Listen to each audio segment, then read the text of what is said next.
তো ডাইৰেক্ট বন্ধ হৈ থাকিব।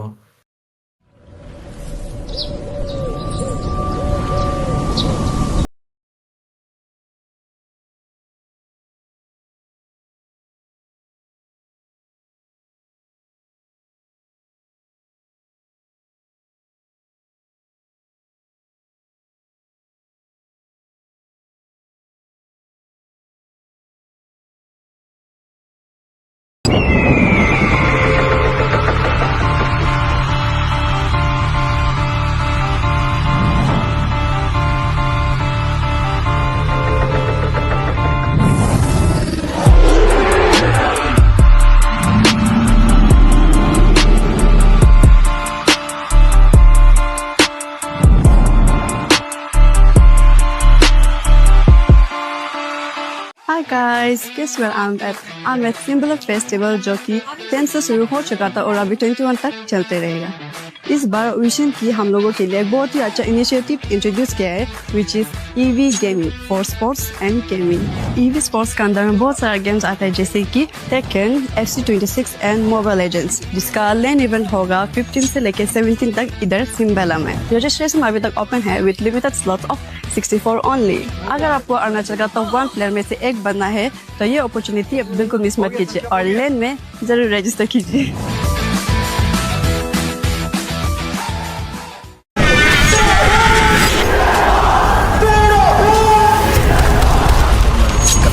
बाप ने मेरा तेरी माया पे मेहरबान tip size double bed tea side trouble है बेस और ट्रबल है हथियार एफएल फील लाइक क्या तेरी फील्डिंग गलत है आंडू अकल के हीरो बने मगर है शक्ल से लग ये पीछे से देते गाली पर आके से मेरे मुझे तो बड़े झूठ तो भाई जिसी को वापस दो न जाए कोई तो बाइक तो मेरा फ्लो करे टाइक वन दो साला हमें जिस वेन्यू ने पे का बाहर करा एक साल बाद में सोल्ड आउट शो कान फाड़ दो ऐसे जाना पड़ेगा क्योंकि ये सारे बैरिकेड तुमने तोड़ दिए हैं Real and one वावे के दर है माइक तेरा भाई सीधे मत you know the vibe भूखे तो दाना पे गलत है डाइट जाना का टॉप लो आगे से राइट हाँ जी मैं गाना में बोलूँ सच्चाई करूँ मैं फ्लेक्स पे लिखूँ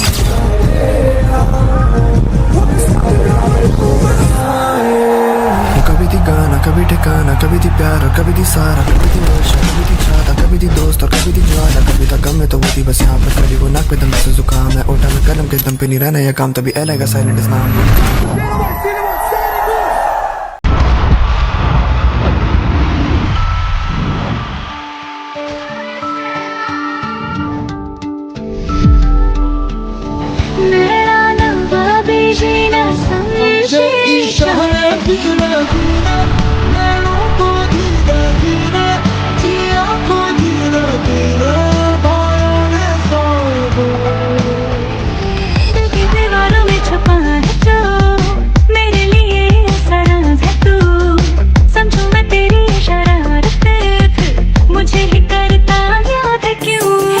थोड़ी सी दौड़ मेरे अंदर आ गई पुलिया लोग बस याद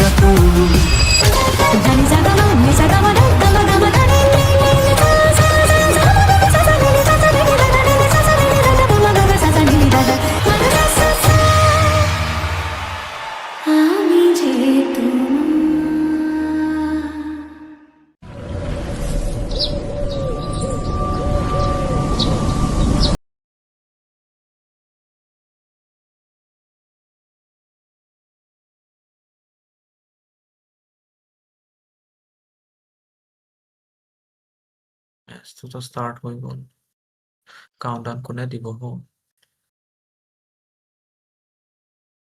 1 sec.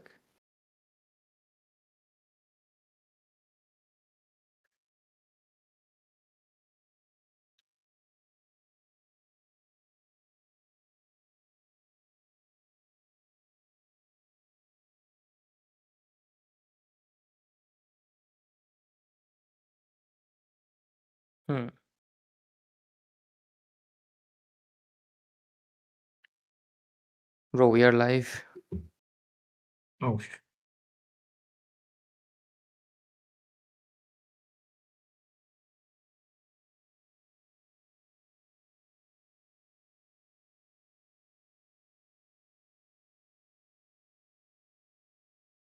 Yep, we are live. we are live. What the fuck?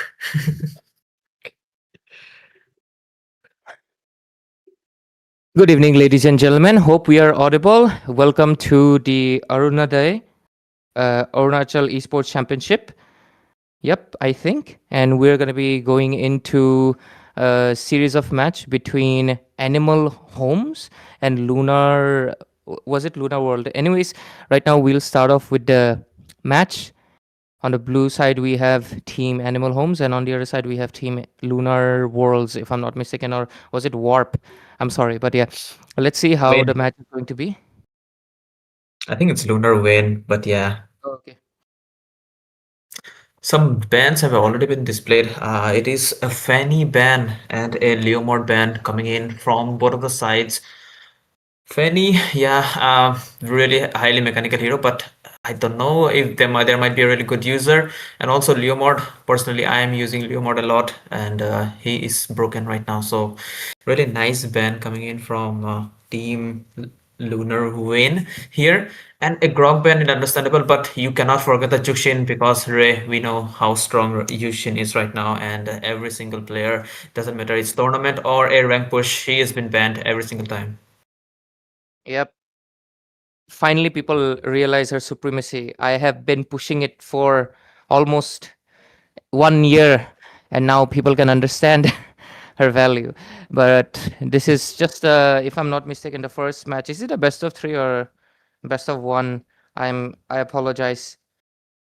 Oh, it's a knockout match. So it's a best of one series.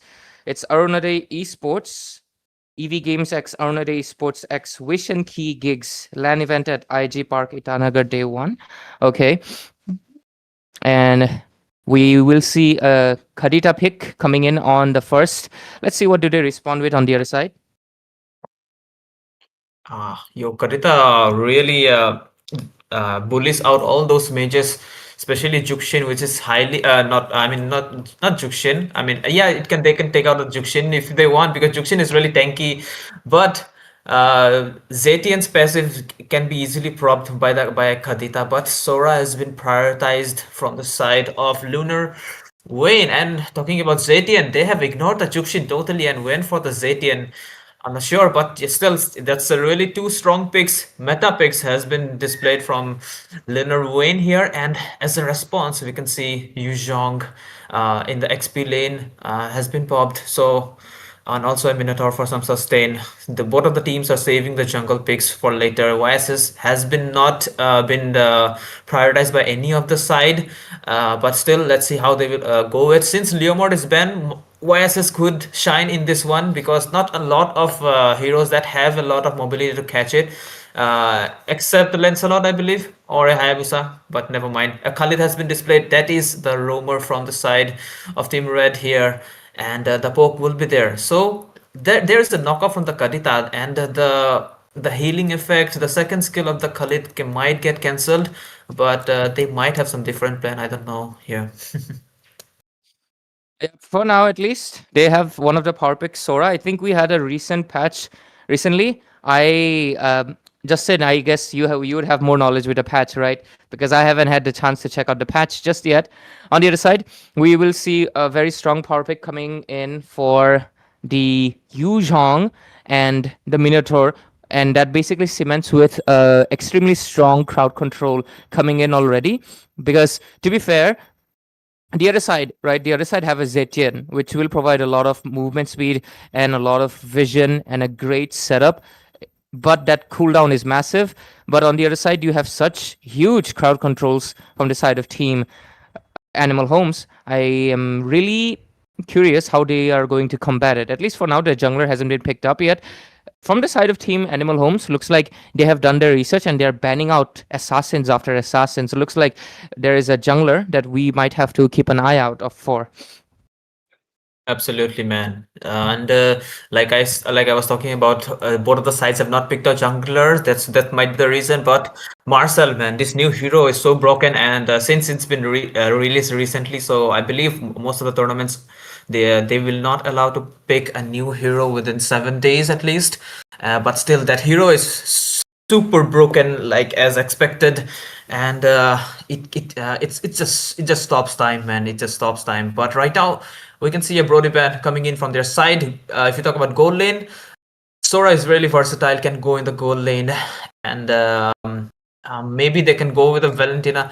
Oh, no, never mind. No, there is the mage pick already been done, so no more Valentina from their side. So Sora can have some fun. But again, if they send the Yuzhong to the goal lane or the XP lane, they can pick Phobius, and Phobius can get an upper hand against the Sora here though. But Hayabusa being prioritized to ban out. I'm not sure why, since the OS has been already been taken out. So what could be the potential jungler that will be the threat by a Hayabusa or the assassins? Since Kadita doesn't have threat from assassins as far as I am concerned. But right now we can see Claude being locked in. Maybe they will go with a really squishy marksman. I have a feeling. We almost forgot about the Freya that was left out open, and it will get immediately locked into goal lane. Actually, I mean, to be fair, I am not aware of these teams, but I just got aware of the fact that we're actually being broadcasted at the LAN event. So hi to the audience there and to the players who are competing, and looking forward to your performance and how it's going to be. Hope we are audible and hope our voice is clear.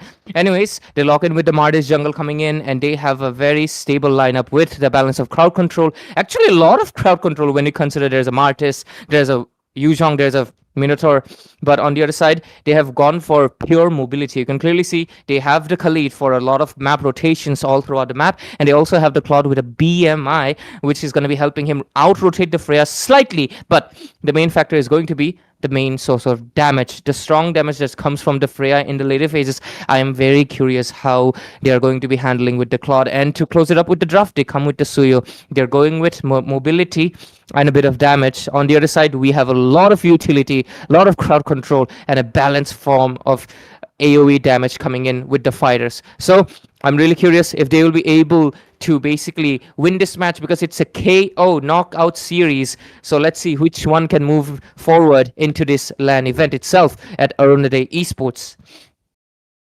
Absolutely. Suyu being locked in will be a challenge for the Martis to secure the easy objectives, that is the Turtle and the Lords, because Suyu has a better chance to secure the objectives with the second skill here. But we can see a lot of zoning with the Kadita, with the Minotaur, with the Yuzhong, so he will get the space to do his stuff. But again, as far as we will move towards the late game, the Sora will give some insane sustain here and there. So they might be we might see some change of events here and there. But again, Freya really in the meta, and actually shredding every single meta heroes right now, and also won the M8 championship skin. So she will be something that Team Lunar Waves have to be really care of. But with this, ladies and gentlemen, we are already in the land of dawn. This, you guys are watching Arunoday Esports X EV Games X Wish and Kick Gigs LAN event at Itanagar. And yep, my name is J for Justin, and Ray will be here, will be the voice of the match. And let's see who will be getting the victory here. Absolutely right, Justin. Thank you for introducing me. I actually forgot to introduce myself. But anyways, let's dive into the game. The rotations are so far pretty normal, nothing out of the extraordinary yet. But into the top lane, I feel like Yuzhong should watch out, because usually Yuzhongs do not have a first. I mean, they skip skill in the beginning and they can be hunted out. But he was smart. He had sensed that something was wrong and he was able to escape it. But anyway, Justin, you want to go with the play-by-play, or you want to go with the analysis? I'll go with the analysis. Let's go. Okay. All right. Now with this, the turtle's going to be coming up in 40 seconds. First blood. Who do you think Reckon would get it? The turtle? Yep. I guess the first blood, if you ask me, definitely Karita has a better chance, because the petrify can actually lock in someone, and the Jukshin's passive might work out. So, but again, a really nice dive coming in, but no casualties so far. And there is a Minotaur that will give some frequent healing, so they will be okay by the turtle. But look at the shield from the Freya, man. She is super bulky from the early phase of the game. But okay, there comes the rotation from the Khalid to land some really nice pokes, so that this Yuzhong doesn't hit level 4 before the turtle here. Yeah. And with this, I think the Suyo will have a more better chance with the turtle, with the main reason being the soul sever. But let's see what is going to be. And I think the first blood is going to be very crucial because for the side of Team Animal Homes, if I'm not mistaken, they have really strong snowball capability with the Martis. Right now, here comes the Black Dragon getting used to zone out. I don't think the side of it is surprising. They had a Suyo, they did not commit. So Sigma Boy is going to be getting in the turtle for no issues. And here comes the Black Dragon with a Petrify, and he is going to be damaged. And first blood secured. Sigma Boy doesn't get a double kill, but he will. Oh no, he will get the double kill. He goes in so deep, right inside the inner turret on such 2 minutes of the game. That just goes to show the dominance. And this looks like a pure snowball already. They are already invading the orange, and they're going to be able to get it. And look at that. Right now, they have the game on their lead with 3-0. Absolutely, man. This all this Zetian is all the advantage this Zetian has is the range right now, nothing else, because the passive is totally a waste against the Kadita. That's the reason they just break through, and they are not even getting a chance to come near the turtle, and instead they lost the turtle along with 3 kills lead that have given to the hands of the opponent team. So let's see if they will become Animal Homes, to be precise. But yeah, the lead is in the hands on the animals, which are playing like an animal. So definitely the lead will especially a Martis. Maybe he's going with a Sky Piercer, will stack up really fast if they are not careful enough. And Khalid, which is a really aggressive hero, will not get a chance to do so. But they have to play a little bit. They have to push the game a little bit for late. But again, Kadita strikes. Kadira gets a kill into the mid lane. Here's a Minotaur with the Minion Fury. 1 HP, but he's going to be able to regenerate due to the passive. Survives the Evil Queller as well, and he's going to be fine. 4-0. They have a massive lead, and that is right before the second turtle. They have a snowball. The other side, Lunar Wayne. What can they do about it? NNG right now getting into a position. Might be stuck here, but the turtle's going to be coming in pretty soon. Absolutely, turtle is coming in 10 seconds, and I believe this Sora have to be in team fight so that the team gets the lead. And all the hope, I'm thinking the best card of their draft is the Sora, and if they want to win team fights, they want the Sora in the fights, and that's what they have called it out. Look at the 5-man rotation towards the turtle already at 5 HP, and we might see a fight here. Yep, and the turtle fight is going to be coming in, and with this Sigma Boy gets the turtle for himself. And with this, the Freya going in aggressive into the bottom lane. Look at the purple side. They're going to be engaging for a 5-man engage. It is going to be 2 targets topped up. Killing spree for Sigma Boy. Might go for a triple. He wants that Maniac into the first match of the day. And ladies and gentlemen, Sigma Boy will prove he's Sigma with a Maniac on his table. Karita doing her stuff, ruining the passive of the Zetian, and Martis has the full freedom to go deep with the help of this Minotaur's healing effect and just do his magic. The early game dominance, I'm pretty much sure he already has the Sky Piercer in his hand. 6 skill lead, and they are going for this Claude to squeeze the farm out of him. Zetian's ultimate has been popped. I don't think that's the best timing. Maybe they could have saved it for a better moment, but and the cooldown is also like 60-70 seconds long, and yeah, they have to wait for like 1 minute or more for this ultimate to come back again. But again, they have to try to pull the game a little bit longer, or they are so doomed, man. Yep. They will be doomed if they cannot push it to the late phase, where their Claude might shine a little bit. But we have to consider one thing, Justin, because of the fact they have the Freya, which has a stronger late game than the Claude. Claude shines the best in the mid game. They went in too much for the mobility, and right now they're suffering. We mentioned it in the draft itself, wasn't it? The fact that they have so much crowd control, it is going to be very deadly for them. And with this, right now, they're losing almost their gold lane, because look at that. Claude is getting pressured. Their purple buff is no longer theirs. It's the side of Team Animal Homes. They have a bull on their side, and that bull is angry and waiting for an engage. Look at that. Khalid is trying to direct, but no, it's not going to happen on the other side. The Khadija gets a kill as well. And with this, we're going to be moving towards the turtle. Look at that. 5 seconds in. And with the turtle coming in, I think it's also going to go into their favor, and the goal lead will only increase. Look at that. They're not giving a single buff to the side of Suyo. The recall spams are already there to play with them. Kadita doesn't have the rough waves in her hand, who will just deal some poke damage, and Claude, he might have to focus on split pushing right now, because he's the only one with that mobility that can come back in team fights and will push faster. But again, the third turtle is falling into the size of animals. Minion Fury, where is that? Okay. Okay, Minion Fury, BMI coming in with the blazing duet. Here's a knockup, and Coke Behold will get taken down with the knockups and the damage. Too much for him to take in. And with this, looks like their lead is cemented 10-0. This is a full-on domination. Absolute domination coming in from animals homes here, and they are showing that this home belongs to them and no other intruder shall be stand here. But again, they need the turrets so that they can catch the ground even more, and that's the plan. Mart is already securing that, trying to zone the turret so that they can push it better, and even in the mid lane they have the same intentions.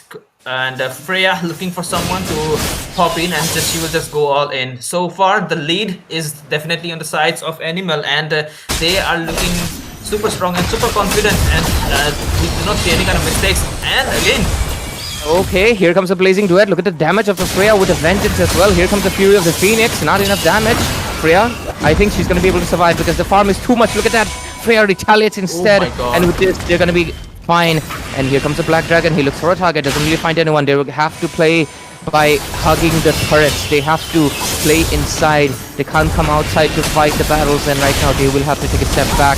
And with this, okay, look at that. Oh, here comes Khadija! Unstoppable for this mermaid. And with this, they cement the lead even furthermore. And they're hungry still for more kills, but at this point, I think they will have to play.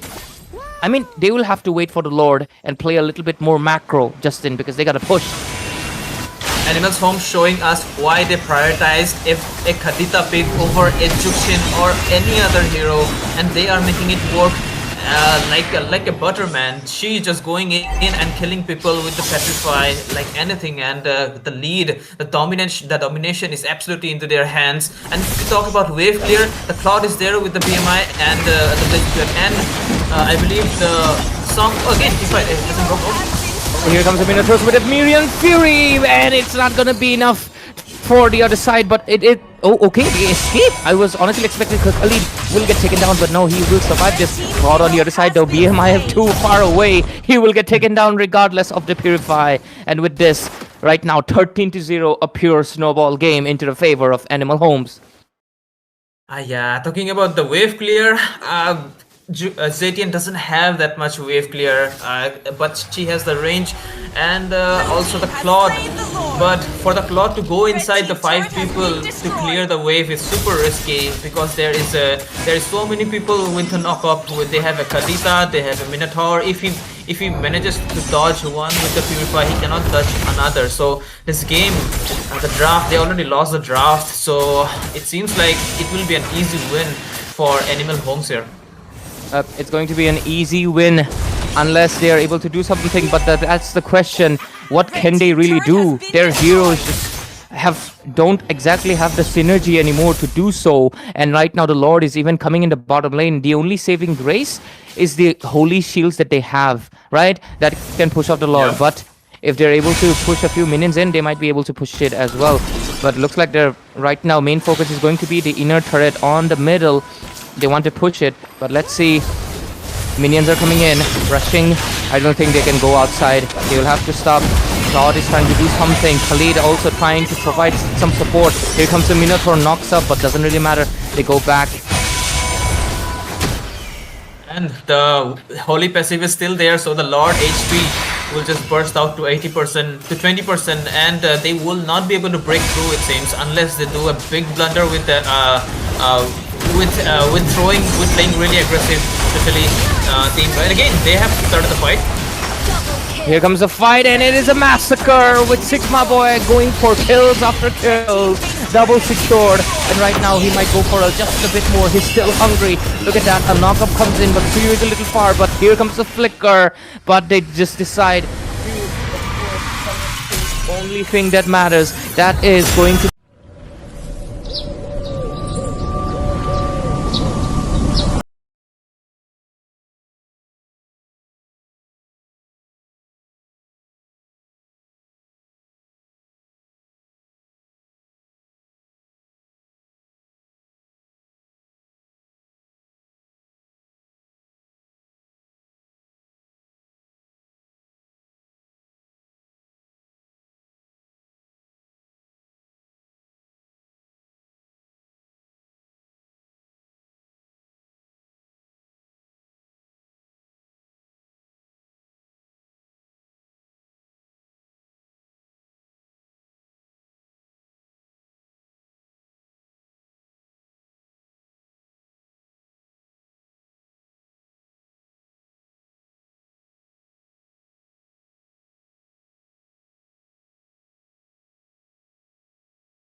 guys, guess where I'm at? I'm at Symbol Festival जो कि 10 से शुरू हो चुका था और अभी 21 तक चलते रहेगा।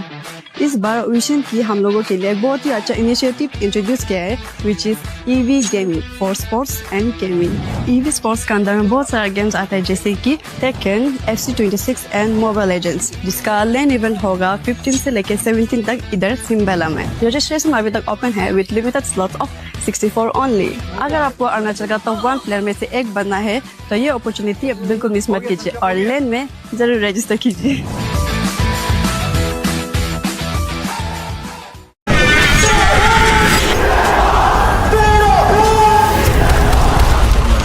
एहसान बाप बने मेरा तेरी माया पे मेहरबान। Tape size double bed, east side trouble है, बेस और ट्रबल है, हथियार एफएल है, फील लाइक कैफ तेरी फील्डिंग गलत है। आंडू अकल के हीरो बने मगर है शक्ल से लग।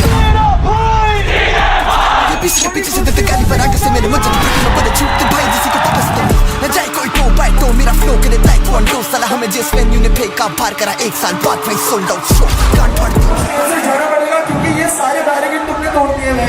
Real and one वावे के दर है माइक तेरा बस सीधे मत you know the vibe भूखे तो दाना पे गलत है डाइट जाना का टॉप लो आगे से राइट। हाँ जी मैं गानों में बोलूँ सच्चाई करूँ मैं फ्लेक्स पे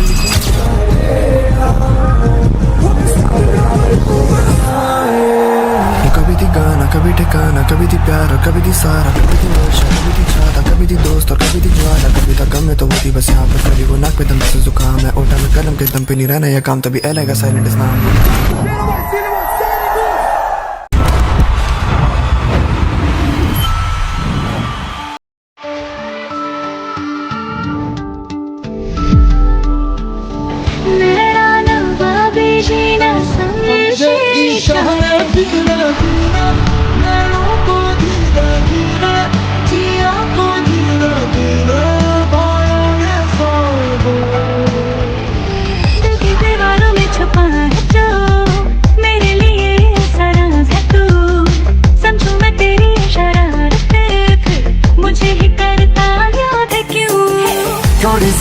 मेरे अंदर आ गई पुलिया लोग बस याद तू।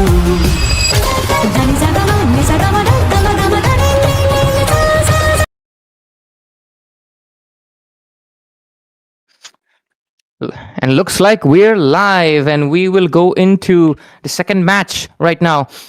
And let's see how these two teams are going to be performing. We had a great match in the last series and looking forward to this one. Ladies and gentlemen, my name is Ray and I'm joined by my co-caster J4 Justin, and we are in for, of course, a LAN event right now. It is none other than EV Games X Arunoday Esports X Vision Key Gigs. And you are most likely at Itanagar watching it, or you're at the YouTube channel. So if you're watching it on the YouTube, make sure to subscribe to our channel to show the support. And right now, let's dive into the draft. So Justin, last match, it was a pure dominance. Let's see, what do you think? Is it going to be another pure one-sided match, or we might see a better competition? Any feeling you have? I guess if they have watched the previous game, I really believe they have noticed that the Kadita pick was the kryptonite, and against and you should not go Zetian against the Kadita, never. So yeah, Parallax Redux versus Extreme Game Zone. Let's see how they will perform on this one. And the bans we have already seen, the Jukshin and the Grok has been prioritized to ban out. And despite Team Parallax Redux has the first pick, they still have banned out the Grok and the YSS. So what could be what is their favorite picks? I can't tell because these teams are really new to me. But right now, again, a Jukshin has been prioritized, and the first pick heroes maybe a Freya ban could be here because we have seen in the last game Freya being prioritized by most of the teams nowadays. So this could be one of the potential hero as well here. Absolutely right. I'm most likely thinking the Freya will be definitely prioritized here. At the same time, yep, the Sora will go out. Since the meta right now revolves more around the mid laners are a crucial backbone of the whole match. And right now, we're going to be looking towards if we're going to be seeing a same situation, we might see perhaps a Farsa show up, or perhaps the Zetian might get prioritized again. But at the same time, looking at how tanky the bans are, we might see perhaps an assassin coming in from the side of Parallax Redux, because so far looks like they might be going in for, what could they go for? Any assassins that have been recently buffed, or is there going to be someone that is very fond of playing assassins themselves? Because last time we had a Fanny and a Lancelot ban actually. So let's see the last ban right now coming in from the side of Team Extreme Game Zone. Extreme Game Zone, right? If I'm not mistaken. Yep.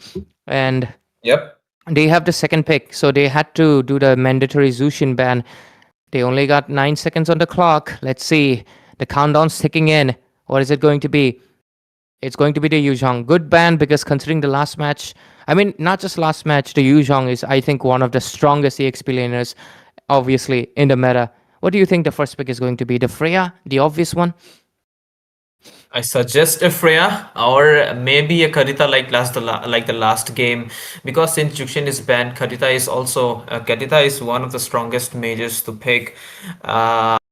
To pick because she can deal the magic damage and act like an assassin as well with the petrify at least. So those two heroes are potential heroes, but again, team Game Zone will get the chance to pick two heroes. That's the beauty of the second pick, and they can secure a really good pick. But they have ignored everything and went with a Claude pick right away. So what will be how they will utilize this moment? They can go with a Kadita and a Freya to make the draft even more stronger, or maybe throw in something even more crazier. Maybe a what you say? Maybe a Saber Jungle. Just kidding. Maybe a Phobius, yeah, Phobius could be a counter to the Claude if I'm not aware. But if you talk about popular tanks, Minotaur is still there, which can give a knock up and cancel the BMI of this Claude and force him to Gatotkacha. go with a Purify at least.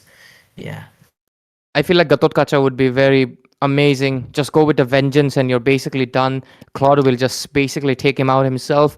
And you also have the chance. There we go. The carry is going to be showing Ooh. up with the second best EXP laner right now. It's going to be the Esmeralda.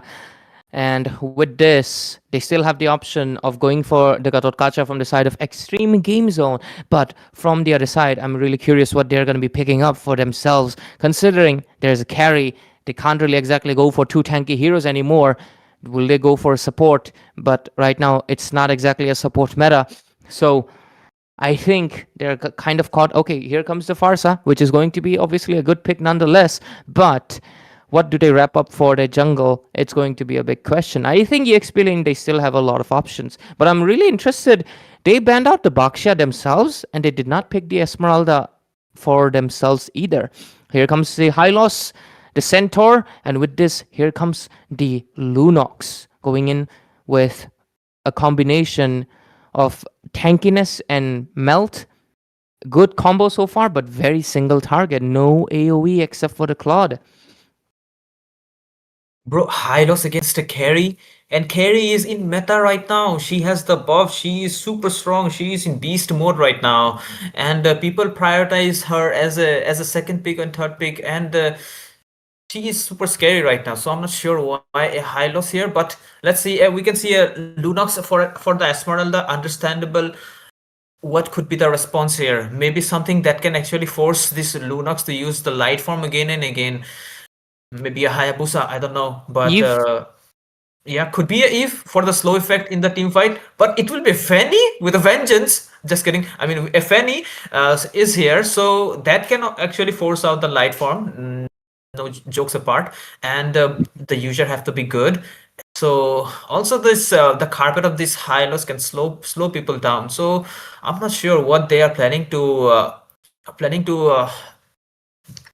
I think maybe a Fredrin jungle would be really good here. I know I can see a carry, but still with the carpet they might be able to catch this carry and also really not choke out in the turtle fight, especially against the carry Fanny Hyper, because Fredrin wants, because with the first skill, the poke he can easily secure, and he have the taunt to stun this Fanny, and so it will be perfect with the Hylos in my opinion at least. Let's see, what is going to be? They miss out a ban. The side of Team Parallax Redux right now can take an advantage, but so far it looks like they're more going for the comfort heroes. They also ban out the Gatot Kacha, a really good choice because the next logical reason was definitely the Gatot. But the Fanny, yet to change the spell with Vengeance still might be a bit confusing for now. Let's see if they switch up because I don't think the Fanny can play any lane right now because you can't play Fanny Gold, you can't play Fanny EXP, it's already taken. So what is your decision? Like Fanny mid lane is also not an option, honestly, because you do need the magic damage. Yes, you have the Esmeralda, but it's not enough. So I'm really curious, what will they go for a mid laner? Like we discussed before, you need someone that can perhaps solve the high loss, which is a Eve, a really great choice, or they can go for something like perhaps the Kadita themselves. Farsa, Farsa. Farsa is still a good option, but I think Kadita would be pretty good too. Oh, they miss out both bans? The side of Extreme Game Zone, they have decided to either miss or not use the bans given to them. Either they're confident or maybe internet issues. I am not too sure. Maybe a strategy as well, but we never know. But like we said, they need something to bait out the light form. The Karita could be a potential hero, or the Farsa with the pokes, force her to recall maybe. So, and also Farsa have a really good rotation speed. So, but they have decided to ban out the Kadita itself. So no more shred. At least for the Claude to receive and knock up to cancel his ultimate here. So what will be the tank here? Maybe I'm not sure what kind of Fanny it is. It is a not a gold lane. Not even an XP lane. Maybe a jungle Fanny, but they at least need a retribution and a really good tank. And what it could be, maybe a aggressive tank. I would say maybe go with a Khalid or something, or even Minotaur if you want to give heal to your teammates. I don't know, can cancel out the Claude's BMI at least. So the draft is in pause. I'm not sure what's wrong. I definitely think they missed it because they were lagging or something. It honestly points to that only. Hopefully, it's resolved for themselves, and hopefully, they can fix it pretty soon. And wishing the best for the teams. And for now, we are going to be waiting while the pause happens, and we'll get right back into the game pretty soon, hopefully. And we don't see a Fanny with her vengeance, because that would obviously suck, right? We'll have to wait for some time until it's resolved in the venue itself at Itanagar. Hopefully the audience there is hyped up as we are, because of course LAN events, they are still very rare because there's a lot of online events still happening everywhere in every corner of India.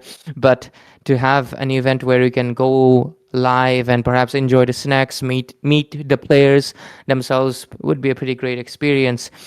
But at least for now, I guess we'll wait for a while. Absolutely, we have to wait for a while. I'm not sure why the draft has been paused, because it makes no sense. And already the half of the draft has been completed. So guys, what could be the potential pick here if you guys were them? Well, do let us know in the comment section, and also let us know that which team you guys are supporting here. El Guapo, we can see El Guapo in the comment section. As I say, bro, don't be rude, okay? Chill out. So, okay, it seems like the draft has been resetted out here, Ray. We might be going for a redraft perhaps due to perhaps massive ping spike. I guess my suspicion was right. The side of Team Extreme Game Zone actually probably wanted to ban, but their internet said no. So I think we might be going in for a restart. And with this, let's hopefully skip through the first few picks. They had a Claude, they had a Hylos, and they had a Lunox. On the other side, the team had, who was it? Oh yeah, the Fanny, the Carry, the Esmeralda. Absolutely. And also the, what to say, yeah, those heroes are there, and they are just speed running the draft as soon as possible.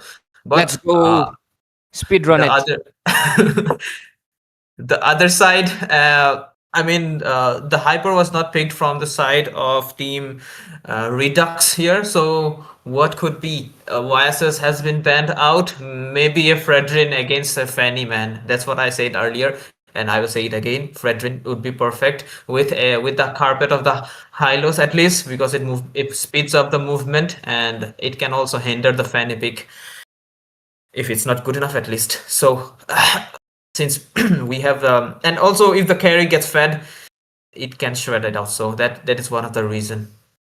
Let's go, guys. Let's speed run this draft. And let's go, Esmeralda. Carrie, come on, pick it up. Don't waste a second. Let's go. I'll cheer you guys on because I'm really curious to see what the bans are going to be because they did miss it out. So, Esmeralda, come on, lock it, lock it, lock it. I'll cheer you on.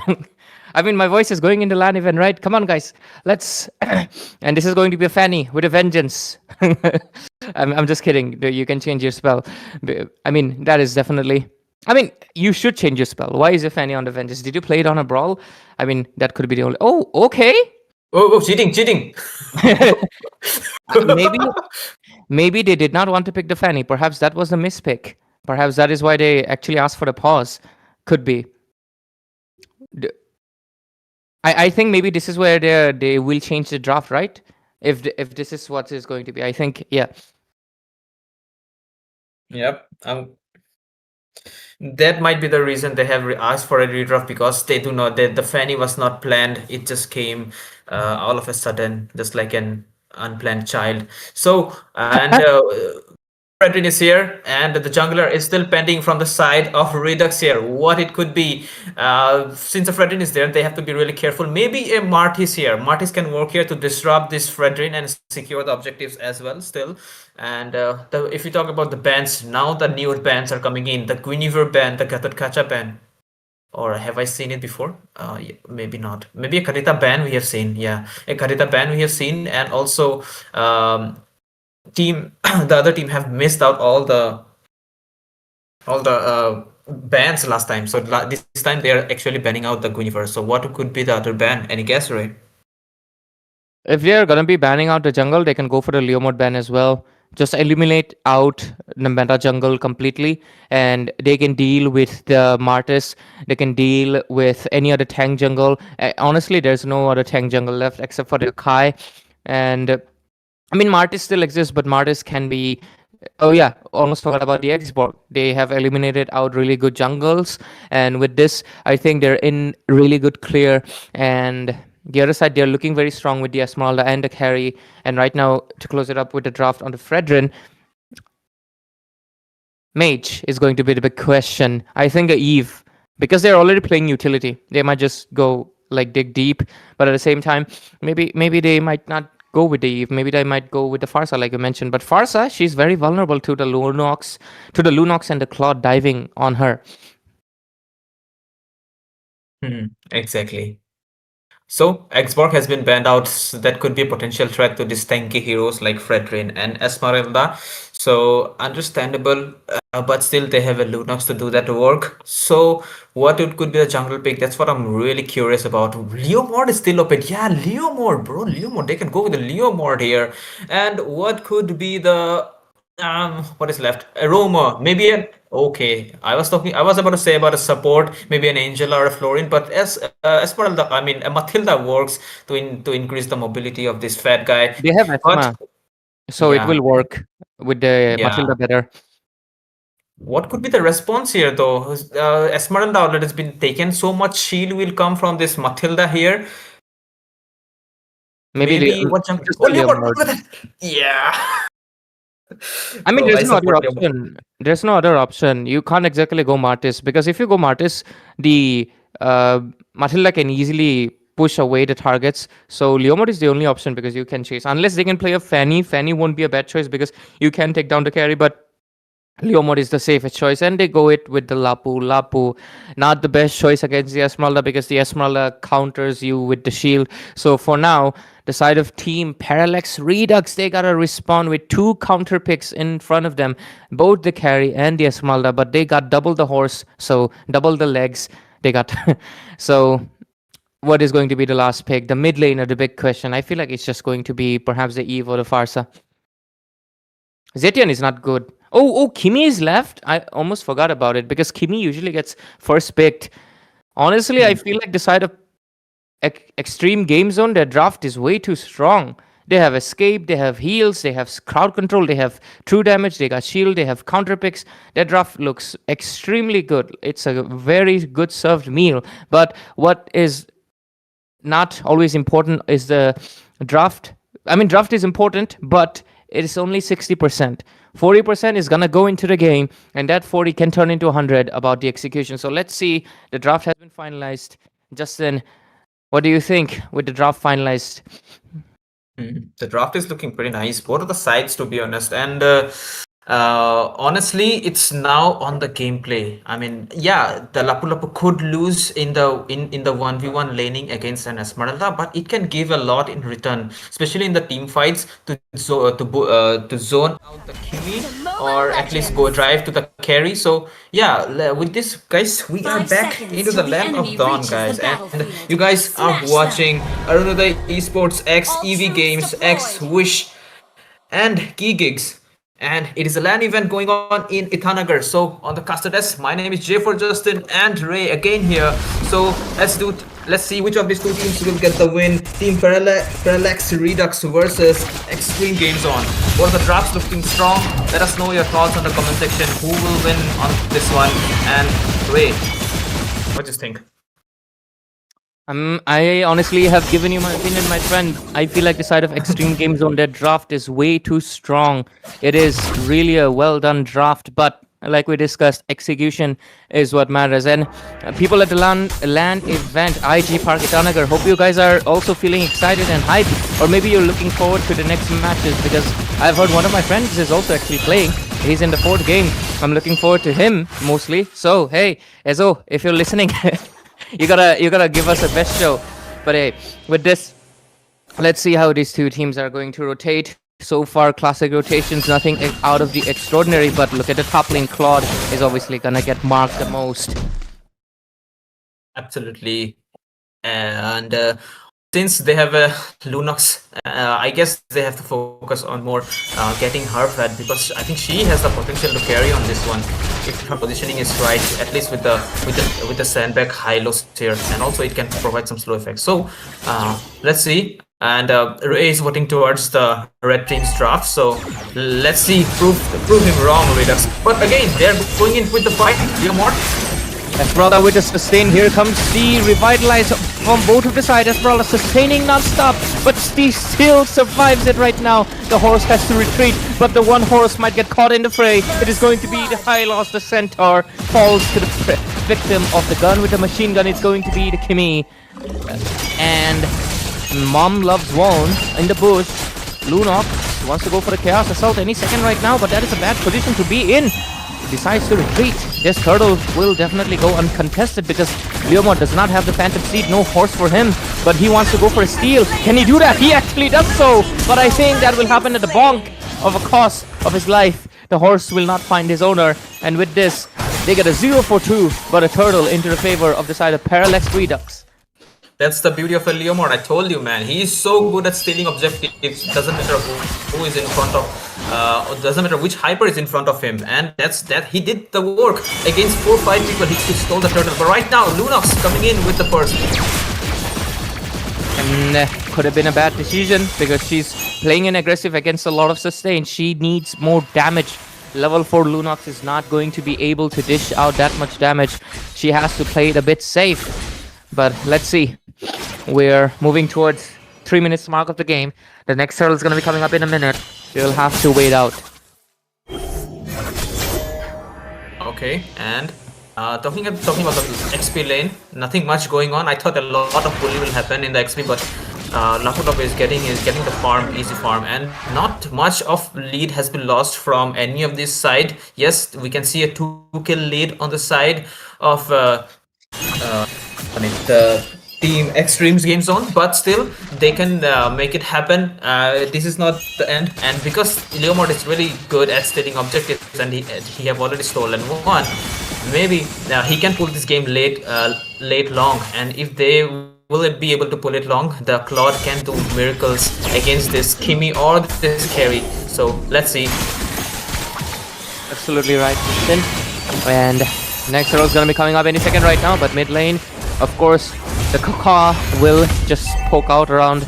Mom Love's Zone will get the Skypiercer, and Demon Hunter's Sword, not the best choice. Sneaky snap the socks, because you gotta go with the corrosion side on the cloud. First item. Right now, the turtle's gonna be coming up. They're in the bush. This is the hidden grass map. But the Kimi's advantage, she's able to detect out the grass. Look at her looking for a position, but here comes the horse and the damage from the Chaos Assault. But the Esmeralda just refused to die until she gets taken down. And with this, the Hylos is charging in. Here comes the Circling Eagle under the top. Fredrin going in for the turtle. Here comes the bonk. Is it going to be the retribution? No. Kokon gets taken down. Leomord is still trying his best, but this time he will get taken down before he can steal it. And with this, the side of team Extreme Game Zone keep on going. They want to go for more. Double kill secured. Making another. Lunox comes in with a flicker. Is she going to be able to retreat? I don't think so. Okay. Looks like she will be able to. But 4 people still right there. They might be going in. But no. Lunox comes in perhaps with an Uno reverse. Oh, it is unfortunate. She still gets taken down with that long overdue inevitable death. Damn, man, this Kimi, the Kimi is supporting the draft, man. I thought the Kimi will not be so good here, but it is actually supporting the draft so good. The aggressive play style of team. I forgot the name again. Yeah, whatever. Team Red. So yeah, the draft is supporting it pretty good. The Kim is supporting the draft pretty nicely here, and Fredrin's aggressiveness, and I think Leomord will have to will get zoned out from the turtle area if the Hylos and the mid lane and not all of the members are there to support him. So right now the dominance is totally looking one-sided unless there's something miraculous. 2k lead on their side. What will they do to come back into the game? Any guess?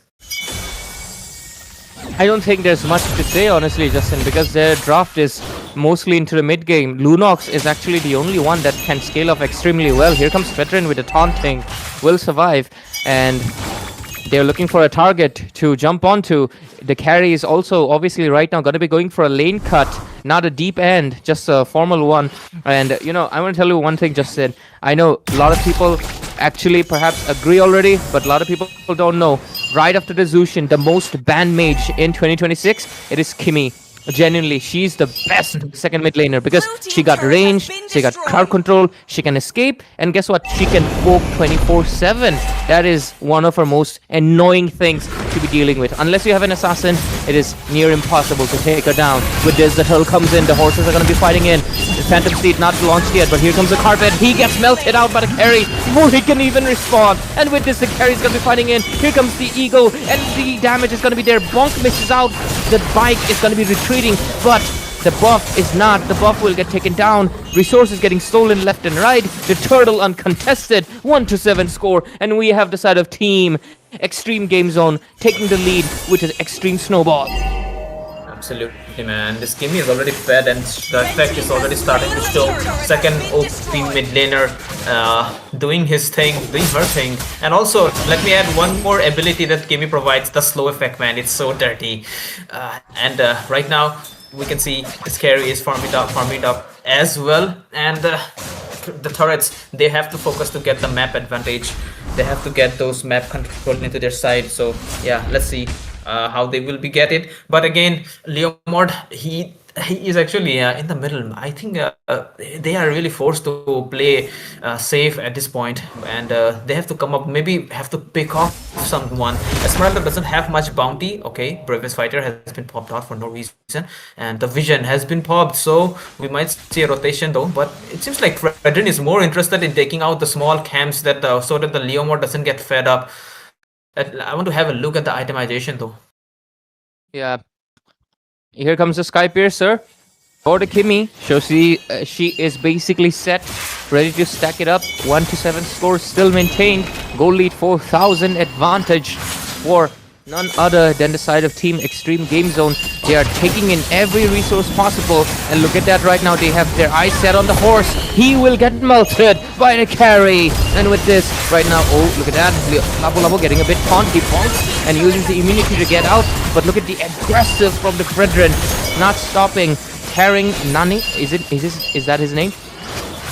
But with this, they're going to be stealing more resources.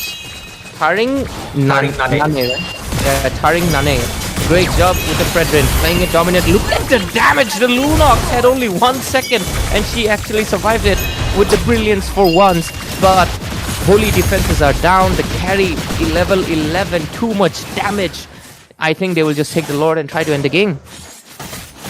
Man, the games are looking so one-sided. Even the first game was one-sided, but again, there comes the glorious pathway. Okay, glorious pathway being used just to retreat out of there, and they will be able to do so. Fallen Crimson Moon coming in, doesn't really land into anyone. Lapu Lapu repeatedly just decides to bonk and retreat because he does not have the damage and he cannot sustain the true damage that's coming in from Ryu. And with this, the Lord's gonna get taken. And with this, I think we're in for, again, a one-sided game, but this time a little bit less kills, at least for now. The Lord immediately melted out by this true damage maniac, this lady. And with this, I think we might be seeing an end pretty soon because there's only the inhibitors left. That's right, man. The farm, the lead is like 6k lead, man. Unless they just starts to throw, because I can tell this Kimi have a lot of bounty as well as this Fredrin. So if they got caught in maybe inside the turret or something, and maybe just die, they will just end up giving a lot of farm. So if those kind of blunders come from their side, they might get the game might get longer. But right now we might see a fight here. The light from already popped out from this Lunox here, so that leaves her to use her dark only. But again, Okay, here comes the engage, popping in. The horse does not survive non-stop. It might be the year of the horse, ladies and gentlemen, but against the carry, it does not matter. The Lord's gonna be coming up on top, and we're gonna be seeing the damage coming in as well. The Fredrin looking to dive in with the circling eagle. Look at that, retribution popping in, BMI and brilliance at once. Lapu Lapu doing his absolute best, uses a flicker with the blade of his spider, but I don't think it's gonna be enough. Unstoppable for Ryu. He's looking in for more. The damage is gonna be too much. The horse, the another one is the Leomore trying to defend it. The Lord's already at the Nexus. Bonk comes in, Snaky Socko gets taken out, and with this, they're looking to end the base. Horsey just revived, gets taken out, and right now the base is gonna be ending. And with this, the side of Team Extreme Game Zone take the lead and will take win.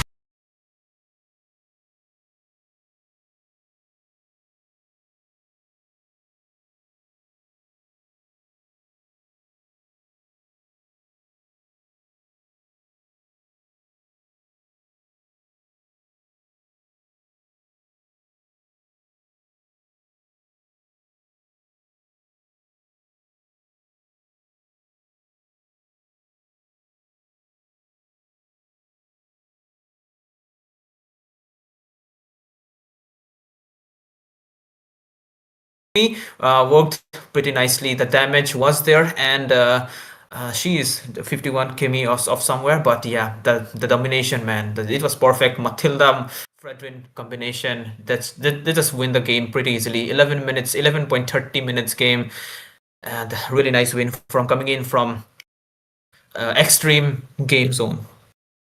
Yep, congratulations to them. They will be moving forward. Unfortunately, this side of Parallax Redux, you did well. You had a decent draft, but you gotta improve. Wishing you guys the best in the future tournaments and in the future LAN events. But a really fast-paced game coming in. The competition looks really good into the next rounds. And with this, I guess we'll take a break, ladies and gentlemen, at the LAN event, as well as, of course, the audience and the live stream. We'll be right back with the next set of match. Another KO match at the LAN event itself. We'll be right back.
guys, guess where I'm at Symbol Festival जो कि 10 से शुरू हो चुका था और अभी 21 तक चलते रहेगा। इस बार विशन की हम लोगों के लिए एक बहुत ही अच्छा इनिशिएटिव इंट्रोड्यूस किया है which is EV Gaming for Sports and Gaming। EV Sports के अंदर में बहुत सारा गेम्स आता है जैसे कि Tekken, FC26 and Mobile Legends जिसका लैंड इवेंट होगा 15 से लेकर 17 तक इधर सिम्बेला में। रजिस्ट्रेशन अभी तक ओपन है with limited slots of 64 only.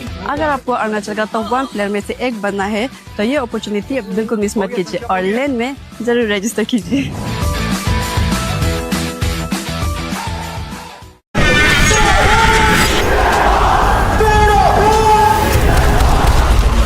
एहसान बाप ने मेरा तेरी माया पे मेहरबान टीम साइज डबल बेड ई साइड ट्रबल है बेस और ट्रबल है हथियार एफएल है फील लाइक कैफ तेरी फील्डिंग गलत है आंडू अकल के हीरो बने मगर है शक्ल से लग ये पीछे के पीछे से तेरे गाली पर आके से मेरे मुझे तो मैं पड़े छूट भाई जिसी को वापस दो न जाए कोई तो बाय तो मेरा फ्लो के ताइक्वांडो साला हमें जिस वेन्यू ने फेंका बाहर करा एक साल बाद में सोल्ड आउट शो कांट फाड़ दो ऐसे जाना पड़ेगा क्योंकि ये सारे बैरिकेड तुमने तोड़ दिए हैं Real and one वावे के दर मैक तेरा बस सीधे मत you know the vibe you के तो दाना पे गलत है डाइट जाना का टॉप लो आगे से राइट हाँ जी मैं गाना में बोलूँ सच्चाई करूँ मैं फ्लेक्सिबल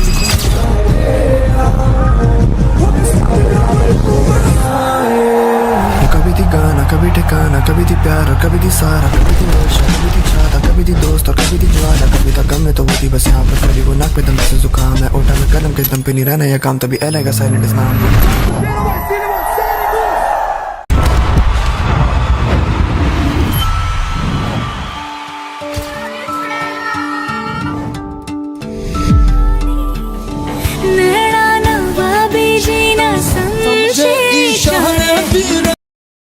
Same pink হৈ গ'ল গোটেইটো। পিংক হৈ গ'ল মই মানুহটো পিংক হৈছো মানে সেইটো কৈছো অ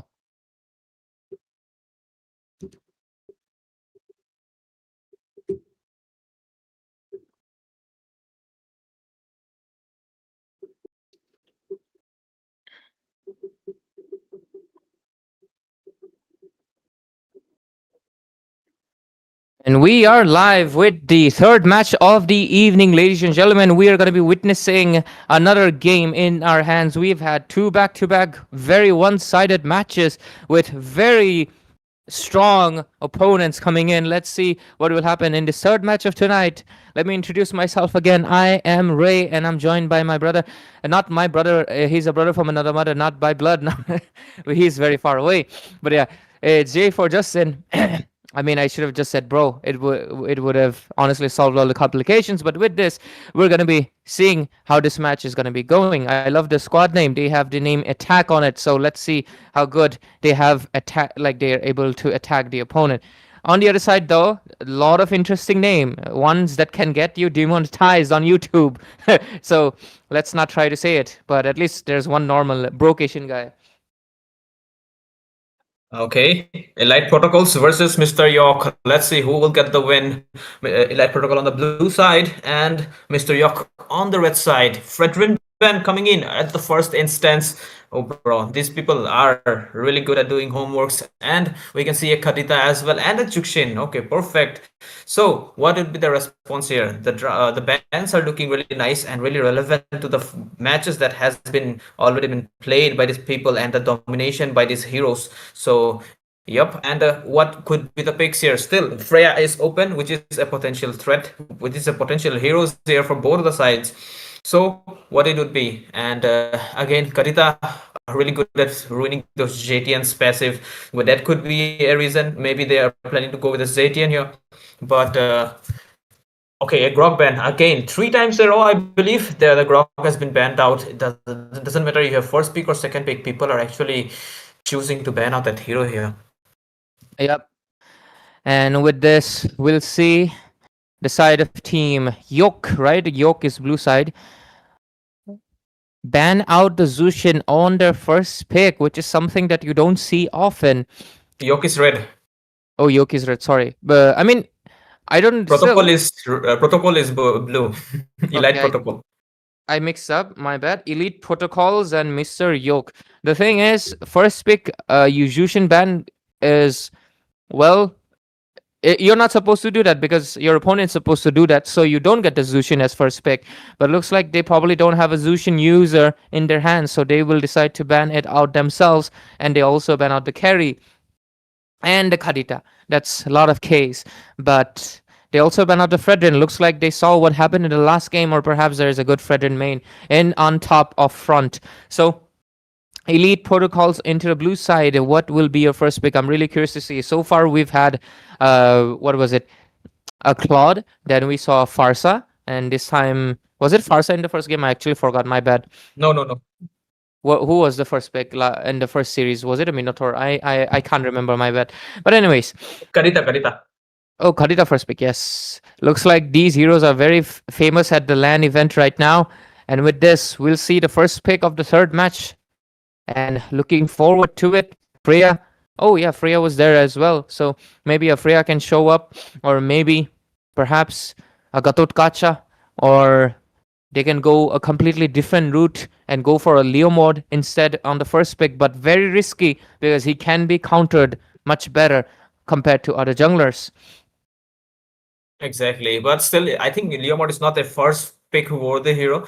But again, let's see. It's still a lot of heroes are open. Freya is there. Yushin Shin is there, and a lot of OP heroes are still there. I mean, what are there? What are there? What are there? Okay, yeah, Oh, Sora. Let's not forget Sora. Sora is there. So absolutely, they will not lag behind to pick that hero, and they will just lock it instantly. So what will be the response? Maybe what will be the reaction here? Maybe a a Valentina. yep, Valentina, Gatot Kacha, and Sora is basically cooked because you copy his everything and then you also combine the ultimate of the Gatot, and you're basically kind of done at that point. So a Valentina and a Gatot Kacha will be great, but that's the thing, it's about execution. You just can't pick up a hero and expect it to work. You gotta make it work by being the best at it, by being the better from your opposing team. But we're gonna be seeing the Minotaur showing up, another knock up coming in. So let's see the first pick. What is going to be? It is none other than, I mean, I'm not gonna call him his name anymore. It is none other than SpongeBob, because I think SpongeBob is what we'll get. But oh wait, his name Spalpsyche. We should have seen it coming. He named himself Psyche. Exactly. And okay, so the Cyclops is there. Cyclops, I'm not sure why people really likes to play Cyclops, especially in tournament. So I do not suggest. Okay, but okay, it is what it is. A Minotaur and a Cyclops combination. Maybe because the Minotaur will make this Cyclops even more tankier. That could be a reason. But still, because the Cyclops man, he can just deal really one a single the hero damage. But again, we can see a Lunox been locked on and a Kadita. Bro, these are professional picks right now. We can see, and the draft is looking OP right now. So what it could be, what will be the response? Please don't tell me a Zilong this time. But well, let's see what it will be. Maybe a really OP hero, a response needed. Maybe a what is it? Maybe a YSS. Yeah, a YSS could be a really good pick. And we will have the front liner, maybe a good mage, maybe a Farsa. So those heroes are open. They can combine it with the Minotaur, and it will work majestic. Okay, Esmeralda works. Esmeralda is going to be really great, but the Yu Zhong is still open, so I think a Yu Zhong ban will definitely be coming up next, most likely. And even if Yu Zhong is banned, honestly, there's still a lot of strong XP contenders, because like the Phoveus still exists. You can go for him. You can also go for something unconventional like a CC EXP lane. Not the best, but guess what? It works against the Esmeralda due to your HP based damage. You can also go for perhaps the Arlot if you want to dig down deeper into that crowd control. But the other side, they actually commit to the Beatrix ban coming in, and right now it's looking really good for the side of team. At least for now, Elite Protocols, their draft looks much better. Absolutely, man. The draft is looking the elite from their side. So what they can do, Mr. York, have to guide their team to play to pick really good heroes here. But a Beatrix ban coming in. Marshall is banned. Okay, Marshall is not being able to play. They will not get the chance to play Marshall here though. But Beatrix has been selected from this side. But Carrie already in the ban list is there. Claude could be a potential hero, but let's see. Maybe against an Esmeralda, what could be a threat here? I cannot recall much heroes at this point. Maybe a YSS here, yeah. I mean, you can still go for a CC. The carry is banned out, but you can still go for a Claude because this game Claude can work because you've already banned out the carry itself. You can even pick up the Harith because Harith's 2 damage is actually higher than what Esmeralda can soak. So you can also go for the Harith as well. You can go for a different kind of gold laners if you're in the mood for it. But let's see what they will pick for now. At least the Hayabusa's gotten banned out as well.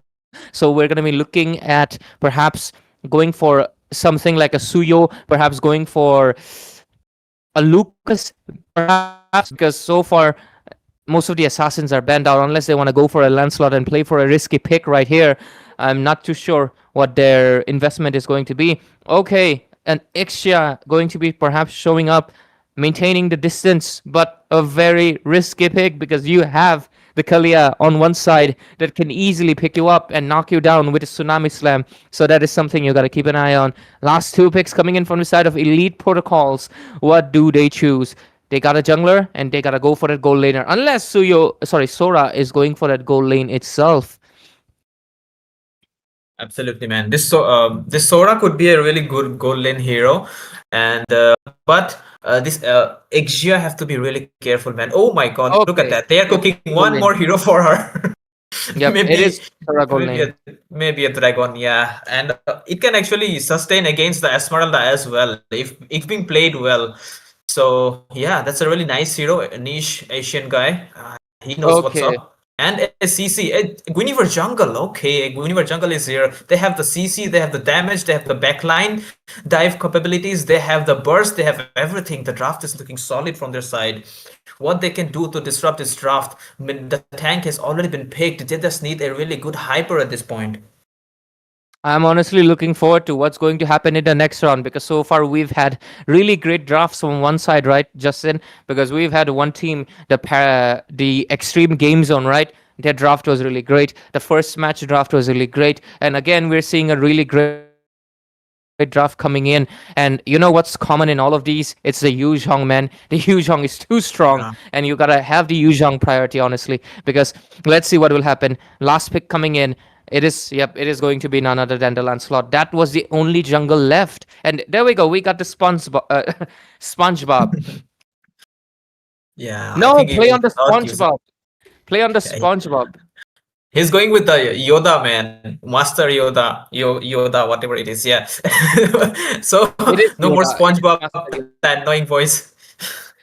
You mean that "Tay" laugh? Yeah, that thing. So I mean, Yoda also talks in a way that is like you speak in kind of a reverse way, not exactly a reverse. I forgot the terminology, but you speak in kind of a reverse way. It is like, "Go shall you not?" Turtle take, I won't. Let's see. yeah, exactly. But Lancelot against the Guinevere, maybe his second skill will be baited out by this Guinevere before the turtle 5 HP get seconds lower. till the So enemy let's see reaches how the these two battlefield. junglers will play it out. Smash them. And with this, guys, we are back in All the land troops of deployed. Dawn, and you guys are watching EV Games X Arunoday Esports, Wish, and Key Gigs. And let's see who will be the winner of this best of one. The teams are Elite Protocols on the blue side and Mr. York on the red side. Let's see who will get the victory on this one, because these do or die situation, players do get nervous around these situations. So let's see what will happen. And yeah, Ray, I'd like to ask you who will get the first blood here. First blood potential really high. Look at that. I think the answers. We are going to be getting the answer of our question immediately. Minotaur! Esmeralda. Almost. First blood. Almost. No. Here says no for Phosphor Lunox. No way. And with this, our question has been answered. The Lunox, obviously, he is not going to let go that kill from his pocket. Lethal Ignition really did its work, man. This fat girl got melted out like anything. And yeah, she was trying to cut the lane. I guess she got the minions, if I'm not wrong. Yeah, she is level 2. She got the minions, but she had to lose her life on the He process. gives you the And kill. yeah, eventually giving a kill to a potential scary hero that is the Lunox, which has a really good burst potential. So that's not the best deal you want to have. So I think this Esmeralda will have to avoid doing those cutting of lanes here and there. But again, I think Cyclops is there, not level 4, so no ultimate from his side. Hey, early flicker baited out from Mark the Great. Mark the Great, right? Yeah, that is going to be expensive. But hey, since he's gold laner, he just gotta hug that tower for a while, and he's gonna be fine. But the turtle's gonna be. Oh, Yu Zhong taken down quite low, but guess what? He got the Sha Essence. He will regenerate. Right now, Lancelot, obviously, like you mentioned, he is a good stealer, but the Guinevere is looking to bait out the second skill, and that's what happened. Karakoram will get taken out. Here comes the Black Dragon as well. They're looking for the Esmeralda. She uses the Purify, and she will be fine for now. But with the jungler down, this turtle looks like an easy picking for the side of Team Elite Protocol. Absolutely, man. And still, Yuuzhan doing its work to zone them out. And yup, it is done. Are they planning? No? Oh, bro, is this guy feeding or what? Okay, knockup did came. There is no much follow-up. Oh, but okay. We will see it on the other episode after the pause is done. But yep, definitely someone's gonna die here because I can see three members stacked up and there is no damage dealers. Yu Zhong is real low HP. Kalia trying to save him. What will happen? Let's see. We will know after this pause. Maybe someone is lagging. We will give them the time to get their stuff fixed. Yep, we just gotta wait for a while to see what's really happening. And looking at the positioning of everyone right now, Yu Zhong is looking in a very dire position. Perhaps he was lagging itself, that perhaps caused him to go really deep, and that's why the pause came in. And with this, we're going to be resuming. Hopefully he's able to survive, because I don't think they have enough damage. Yep, they don't have enough damage to chase him down, and he's going to be fine for now.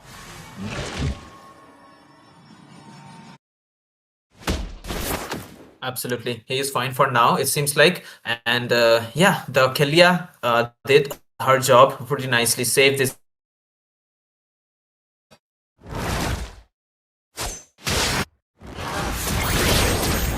guy, the niche. She's got K lead on their side, so looking pretty nice from their side. Cyclops is there. Cyclops is not level 4 yet. Will be level 4 on this fight. Maybe if he was level 4 before the turtle, maybe he could have done something. But again, the pokes damage coming in, forcing this guy to use the Phantom Execution, and which he could have used on the jungler to farm faster. But yeah, there we go.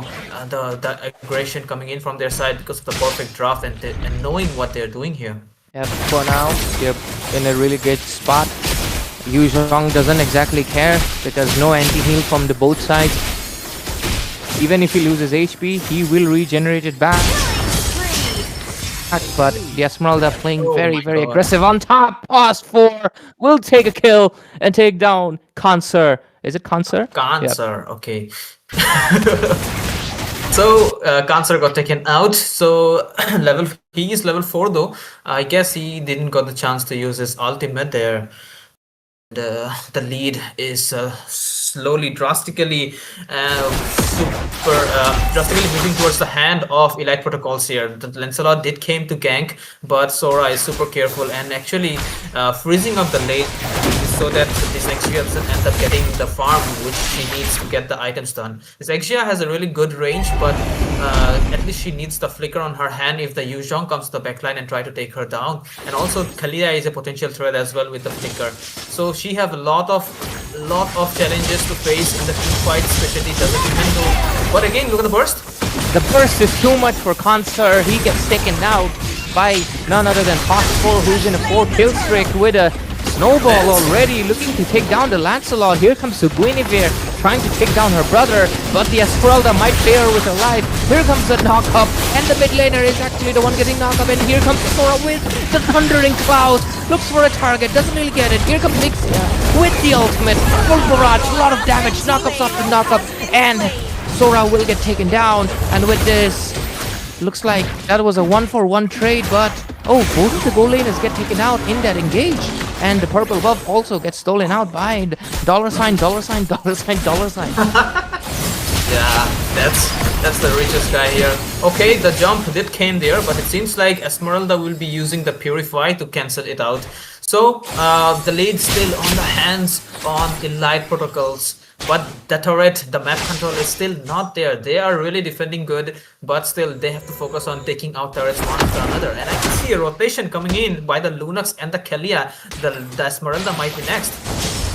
Absolutely, because we get into the bottom lane. The damage is too much. Pause 4 is right now on a complete streak of bloodlust as he's taking down people after people. And with this, I think he's basically kind of fed to the point that unless he's shut it down, it is going to be impossible for the other side to come back. Because, I mean, that's a Lunox right there. And if he's stacking up, I mean, does he have Skypiercer? I'm not too sure. If he has, that's already minimum 30 stacks, at best 40. But look at that. Engage popping in. Lancelot non-stop needing to escape. Cannot engage. On top, here comes the Ixia. Gets taken down by dollar sign. Perfectly done, man. And Kansar is there, giving the vision for him. And it seems like they should be more focusing on taking out the turrets done. I mean, the Sora could have easily taken out the top lane turret, but he just walking randomly here and there. But again, there comes the burst of the Lunox. Will force Esmeralda to retreat. Black Dragon form has been used, maybe in a pace of panic. But yeah, it's a waste, it seems, because the fight is not full-fledged, and it's an easy turtle for them.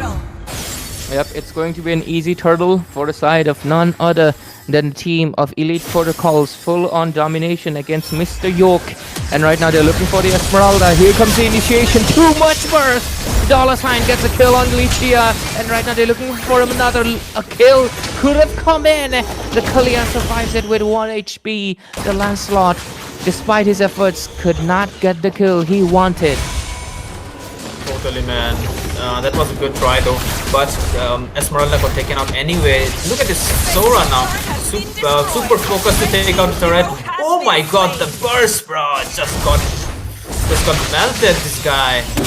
And the lead advantage we are getting to see it from now onwards, and it's scary, man. This MM have no position, doesn't matter.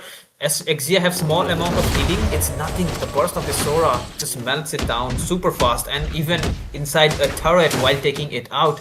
So they have to come up with someone. They have to make some plays so that the bounties come up to their hands, and they do some mistakes and get the lead they are desiring for. Okay. Yep. Oh, absolutely gets deleted. Kansar, he's not able to survive this burst of Lunox. He needs to stack up on that magic defense, or else he's toast like this. Or B, because he's a bull. But yeah, you gotta watch out because he's getting melted. Here comes the Black Dragon. The snake is on top, dishes out the damage, does not commit to the Petrify. Or he actually did, but the Petrify didn't really land on anyone. So with this, right now they're just gonna be on that grass waiting for, I guess, the Minotaur, because man, they really like deleting him off the existence.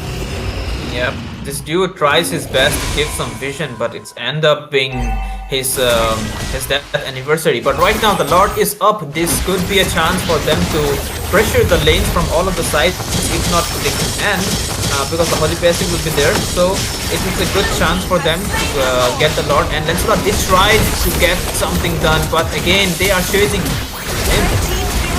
And he gets taken down. Karakoram not able to do much right now. Esmeralda also in the front. Look at the knockup coming in. Here's the Violet Requiem. Too much damage. Ixia tries to report with the full barrage. And here comes the Minotaur's knockup. They might be able to finally get a shut it down. They only take down the Roamer, while Pos 4 gets a godlike on his hand. And with this 7-0-1, the Lunox full on snowball and in step towards the legendary. Totally, man. That's super broken combinations coming in from their sides, and it's actually scary. The discipline also really good from their side, and they are keeping the lead. They have the Lord, and also the full barrage was good. They did manage to take out Kalia once, but it might be not enough because that's not the guy that you want.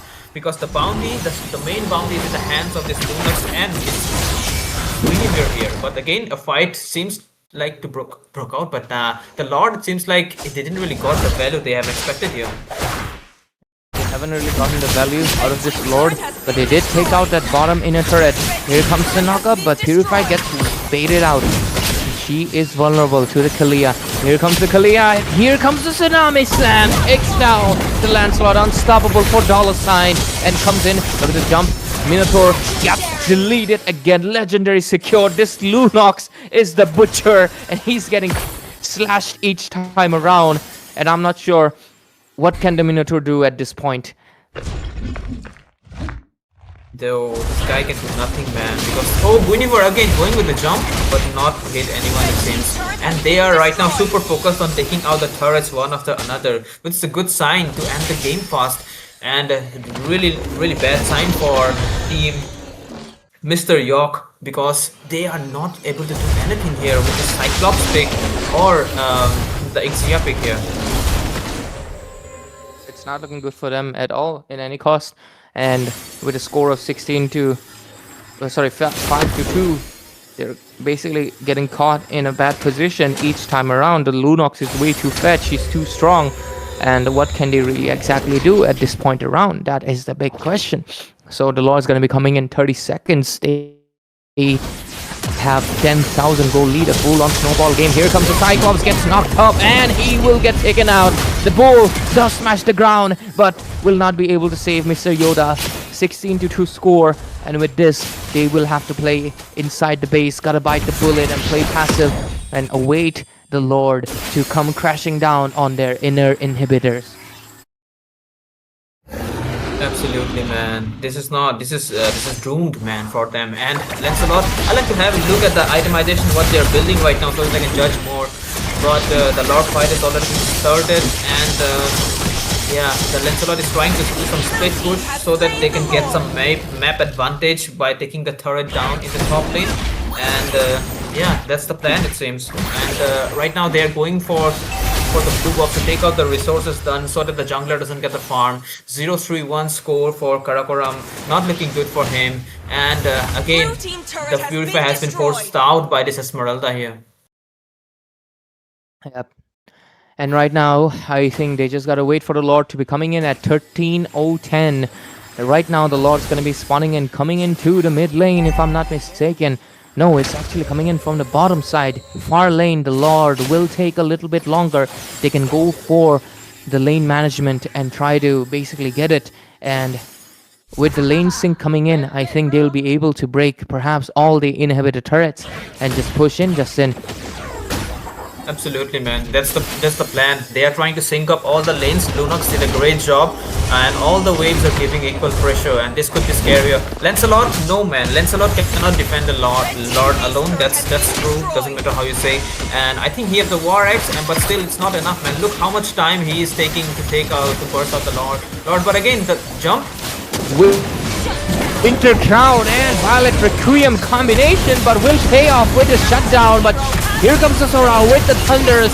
Lot of commitment from the side of Elite Protocols. They're losing bodies, double kill. This might be a bad engage. They have gotten a shutdown after shutdown, and right now with this, the Kuya also will fall in. The only one alive is gonna be the Lunox with the most bounty on her head, but 4-man down. But it came at a cost of taking down all the inhibitors. Right now the base is exposed. They lost too much, but they get insane value still, I believe, as long as they do not lose too many turrets. Lunox, main target, the main contention, but she got the brilliance. She will be safe for now. And I think they might be getting this inner turret as well if they try to push, but the teammates are back, so they're gonna be fine. No, a lot of zoning coming in, but no push possible. They will lose just one turret, but they're gonna be fine. Oh, look at the Sora. He's going in strong. He wants to take down the Ixia all by himself. Here comes the Black Dragon as well, but they do not commit. They lose a few bodies, but I think that was worth it, Justin. They get the base exposed with the next Lord. I think they can end it. I guess so. The 33 seconds for the Lord to come up, and if they do not do any mistake and keep up the pace, they might be able to do something here.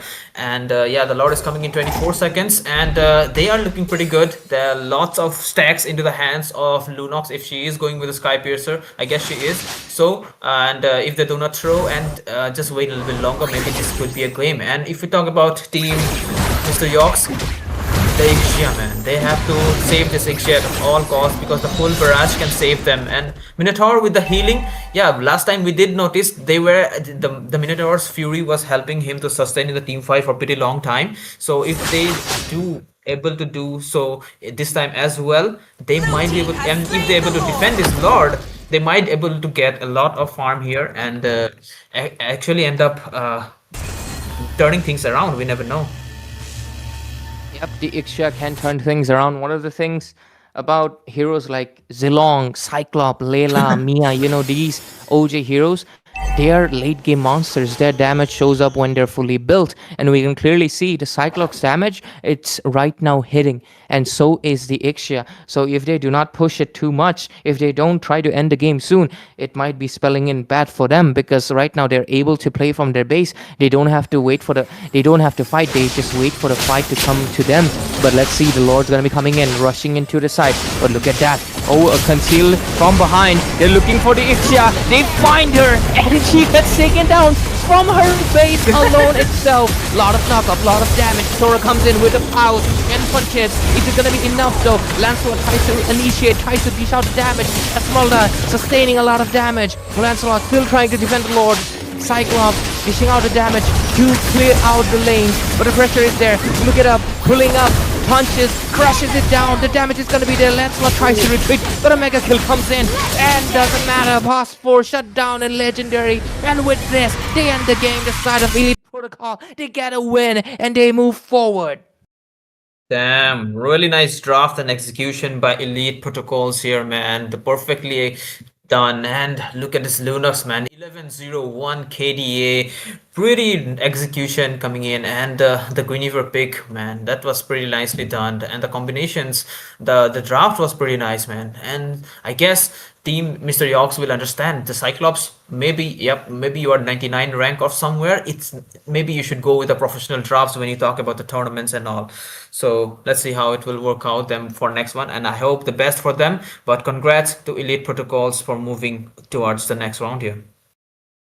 I'm really looking forward to the next round, because obviously we've had 3 back-to-back really good matches, and right now we will wait for the 4th one, where, if I'm not mistaken, my friend is there, so I'm looking forward to his gameplay. And as soon as he comes in, I'm looking forward. He's my friend. Come on, I gotta be a little bit biased, but I won't be biased towards casting. Don't worry. But yeah, looking forward to how good he can perform and who he's facing, because so far we've had really some good teams. Elite Protocol and the last team, Extreme Game Zone, they all played really well. Looking forward to what the next set of teams can bring, and I guess we'll take a short little break. We'll be right back with the 4th knockout match, ladies and gentlemen, and hope everybody at the LAN event is having fun.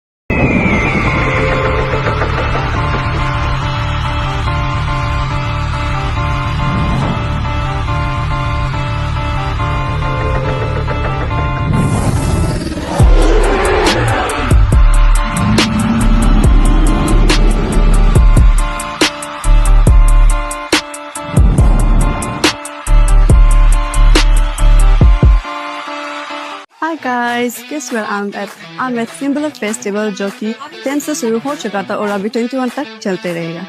इस बार vision की हम लोगों के लिए एक बहुत ही अच्छा initiative introduce किया है which is EV gaming for sports and gaming. EV sports के अंदर में बहुत सारा गेम्स आता है जैसे कि taken, FC26 and mobile legends, जिसका लैंड इवेंट होगा 15 से लेकर 17 तक इधर सिम्बेला में। रजिस्ट्रेशन अभी तक ओपन है with limited slots of 64 only. अगर आपको अरुणाचल का टॉप 1 प्लेयर में से एक बनना है तो ये अपॉर्चुनिटी बिल्कुल मिस मत कीजिए और लैंड में जरूर रजिस्टर कीजिए।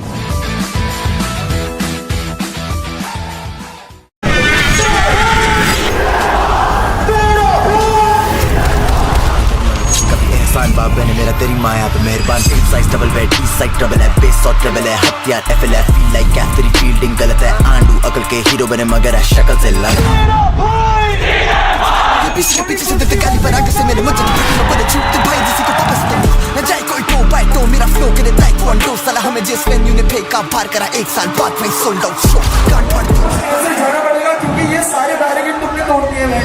DLN one वावे के दर है माइक तेरा बस सीधे मत यू नो द वाइब भूखे तो दाना में गलत है डाइट जाना का टॉप लो आगे से राइट। हाँ जी मैं गाना में बोलूँ सच्चाई करूँ मैं फ्लेक्स पे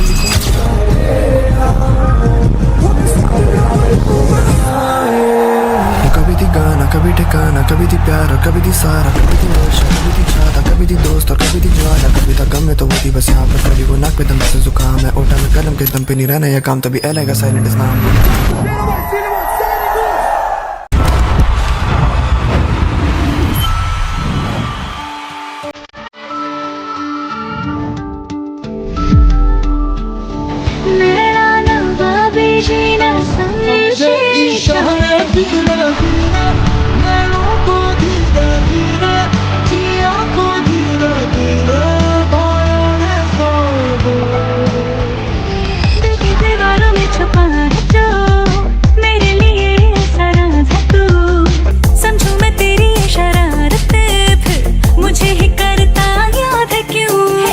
थोड़ी सी दाल मेरे अंदर आ गई पुलिया लोग बस याद तू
Hi guys, guess where I'm at?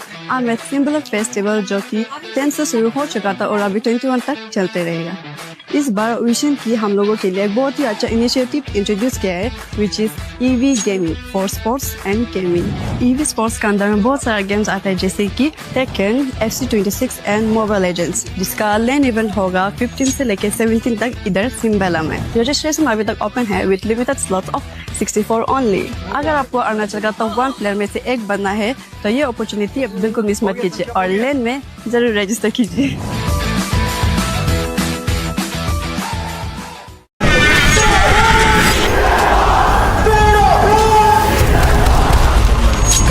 बाबे ने मेरा तेरी माया पे मेहरबान। Team size double bed, east side trouble है, बेस और ट्रबल है, हथियार FLF फील लाइक क्या तेरी फील्डिंग गलत है। आंडू अकल के हीरो बने मगर है शक्ल से लग। ये पीछे पीछे से देते गाली पर आगे से मेरे मुझे मैं बड़े छूटते भाई जिसी को तपस तो न जाए कोई टो बाय टो मेरा फ्लो करे ताइक्वांडो साला हमें जिस वेन्यू ने फेंका बाहर करा 1 साल बाद भाई सोल्ड आउट शो कांट फाड़ ऐसे जाना पड़ेगा क्योंकि ये सारे बैरिकेड तुमने तोड़ दिए हैं। DLN one वावे के दर है माइक तेरा बस सीधे मत यू नो द वाइब भूखे तो दाना में गलत है डाइट जाना का टॉप लो आगे से राइट। हाँ जी मैं गाना में बोलूँ सच्चाई करूँ मैं फ्लेक्स पे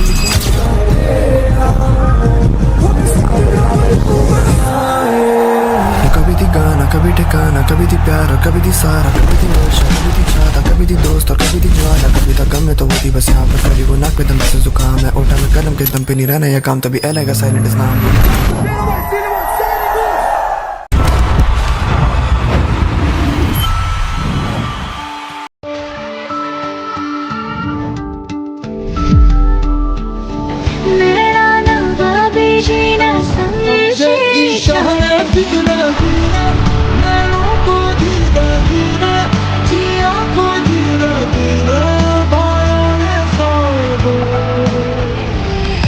दीवारों में छुपा है जो मेरे लिए ऐसा राज है तू समझूं मैं तेरी शरारत फिर मुझे ही करता याद है क्यों थोड़ी सी दौड़ मेरे अंदर आ गई पुलिया लोग बस याद तू जाने ज़्यादा मन ज़्यादा मन गमा गमा गाने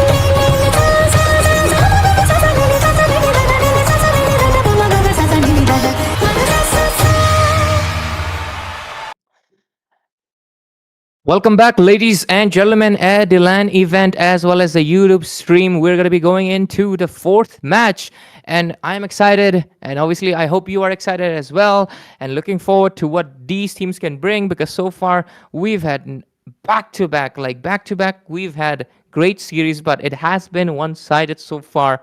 Looking towards how this team is going to be. And my friend Ezo, right here, shout out to you, man. Looking forward to how you can perform. Like the networks probably having some issues, but hopefully you guys can perform. And on the other side, I'm also wishing you guys the best as well. Looking forward to what you can bring in the competition.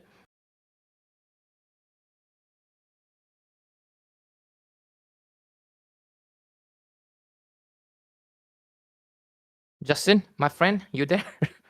Oh, what's up? Okay, the carry has been picked up and also the Jukshin. Okay, and the carry is also one of the really goated marksmen, and also we can see a Freya being locked in. Okay, did I miss a lot? Did you ask something? No. You just came back. But anyways, we are in. I am obviously Ray, and I'm joined by Justin, and we will see how this game goes. On one side, sorry, what was there? I mean, I know. One second. What? Wow. What is the team names? I'm sorry. Oh, the team names is Eminence versus Newly lineup. So let's see how these two teams will play. Eminence already banned out two heroes, the carry and the Freya, and also a Minotaur this time. So yeah, the bans are pretty nice. I mean, those are strong bans. But this carry pick is giving me the signals they want to play a tanky jungler here. Most likely. But to be fair, banning out the carry is still good because I mean she's one of the top goal laners right now. So eliminating her out of the competition, you're going to be pretty good. So with this first pick, they got a lot of options for themselves. I'm curious to what they can bring because right now they have options like the Kalia, they have options like the Yu Zhong, they have options like the perhaps Gatot Kacha. Oh wow, looks like they might go for the Gatot Kacha, but no, they will commit with the dragon because nothing's better than a big old dragon, right? On the other side, what do they respond with? Against the dragon. Oh, look at that. A Fredrin.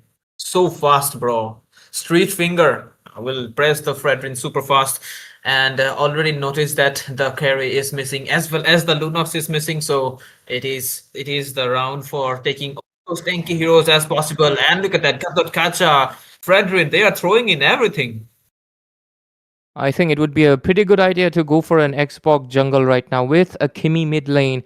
And they are basically settled. They will have the range, they will have the late game damage, they will have the poke. But obviously, since the carry was banned out, they opt to go for the Claude and Eve. Like I've mentioned it from the first game of the evening, the Eve is a great choice against the Fredrin, and that's what they commit to. And with this, they have a great amount of slow and a good amount of kill box. And let's see what do they respond with, End or you, or is it going to get swapped to someone else? Not sure. Okay, Farsa got swapped. So I guess it will be the Farsa is a really strong mage, I guess. So definitely good choice. Gatot Kacha. Okay, backline diver. They have a Yuzhong. I'm not sure why they have went with the Farsa here though, but I hope it works out for them though. But Kalia has been banned out. They are actually minimizing the potential threats for this Farsa here so that she can deal maximum damage with that feather airstrike. And also Gatot Kacha being on their side. Okay, and Exiaben against the Claude. I'm not sure why is that, because the with the second skill in the Blazing Duet, he can actually go behind her and shoot her down. So okay, but it is what it is. They have so much team fight potential. The kill box is almost ready. They have a Eve and also a Claude. Right now they just need a Hylos maybe to just get maximum slow effects and a finisher to finish up the job. Oh yeah, you're right. Hylos would be great. You don't exactly have any tank melters anymore. They can't go for an X-Borg. Lunox is banned out. And there's no carry. Claude's taken out. So you're basically done. You can go for the Hylos, and with the combined slow effect, Fredrin will basically be kind of disabled. So I think a Hylos is going to be perfect. You're right. Hylos, and you can also chase the birdie, the bird lady. Eve will face a little bit of trouble with the Gatot Kacha trying to jump on her, but I think she can escape it pretty well. But let's see. Yep, let's see the final ban from the side of Team Emerance. Let's see what they will ban. Oh, what? No way, no way. They might be joking around, or maybe they're serious. I don't know. But unnecessary bans. But these heroes are actually really strong in late game. But I'm not sure what could be the reason here. Target And ban, yeah, like yeah, these maybe are a target ban. ban. Yeah. Okay, CC coming in. Maybe she will be sent to the gold lane to play against this Claude. And what will be the jungler here against the It is Fredrin? Suyo. They're going with the Suyu here. Okay, so we have the mobility. Their team has a lot of mobility. Right now, they just need a really tanky frontliner that can help this Eve and also help in the team fights so that the draft can actually perform well. But it seems like they're going with an aggressive Roma that is the Khalid here. So who will be there to look after this Eve here? I'm not sure.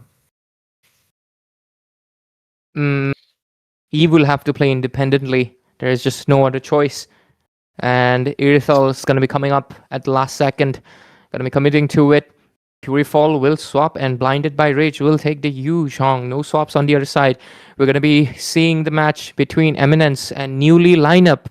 Let's see if the Newly lineup is going to be playing a little bit new, or is it going to be a little bit old of a story. On the other side, we have, of course, Team Eminence. I think it's probably a reference to the anime Eminence of the Shadows. But yeah, we're going to be going into the Land of Dawn pretty soon. Spells are there. Vengeance for the CC. Revitalize for the Gatot Kacha. Purify for the Claude. Sprint for the Irithel. Other than that, classic Retribution. And of course, the Petrify mandatory for Yu Zhong. Absolutely. And absolutely a revitalize on the Gatot Kacha so that to back up the healing. So both of the tanky frontliners are actually really good initiators, which will actually leave their mages in the security of the hypers, I believe. Especially the Fredrin can actually help, but Fredrin also is actually a really an aggressive fighter. But with this, guys, we are back in the Land of Dawn, and you guys are watching Arunoday Esport X EV Games and Keys Wish and Keys Gigs. So let's see who will get the win on this one. Absolutely right. And with this, we're in the game, and rotation wise, it's pretty clear.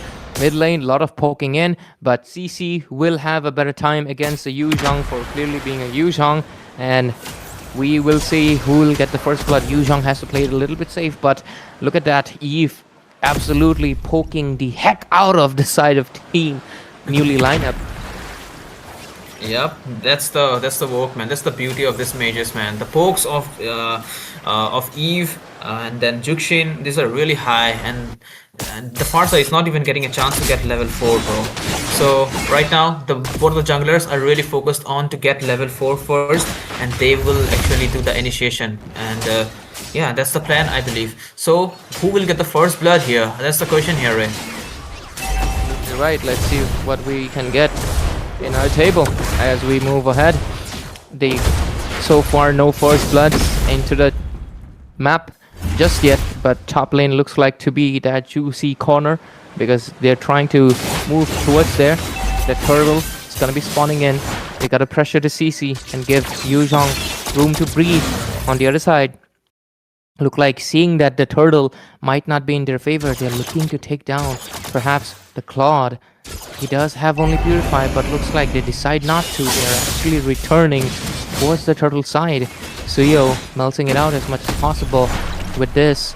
So, okay, Fredrin right now. Black Dragon form coming in. This turtle is gonna go uncontested.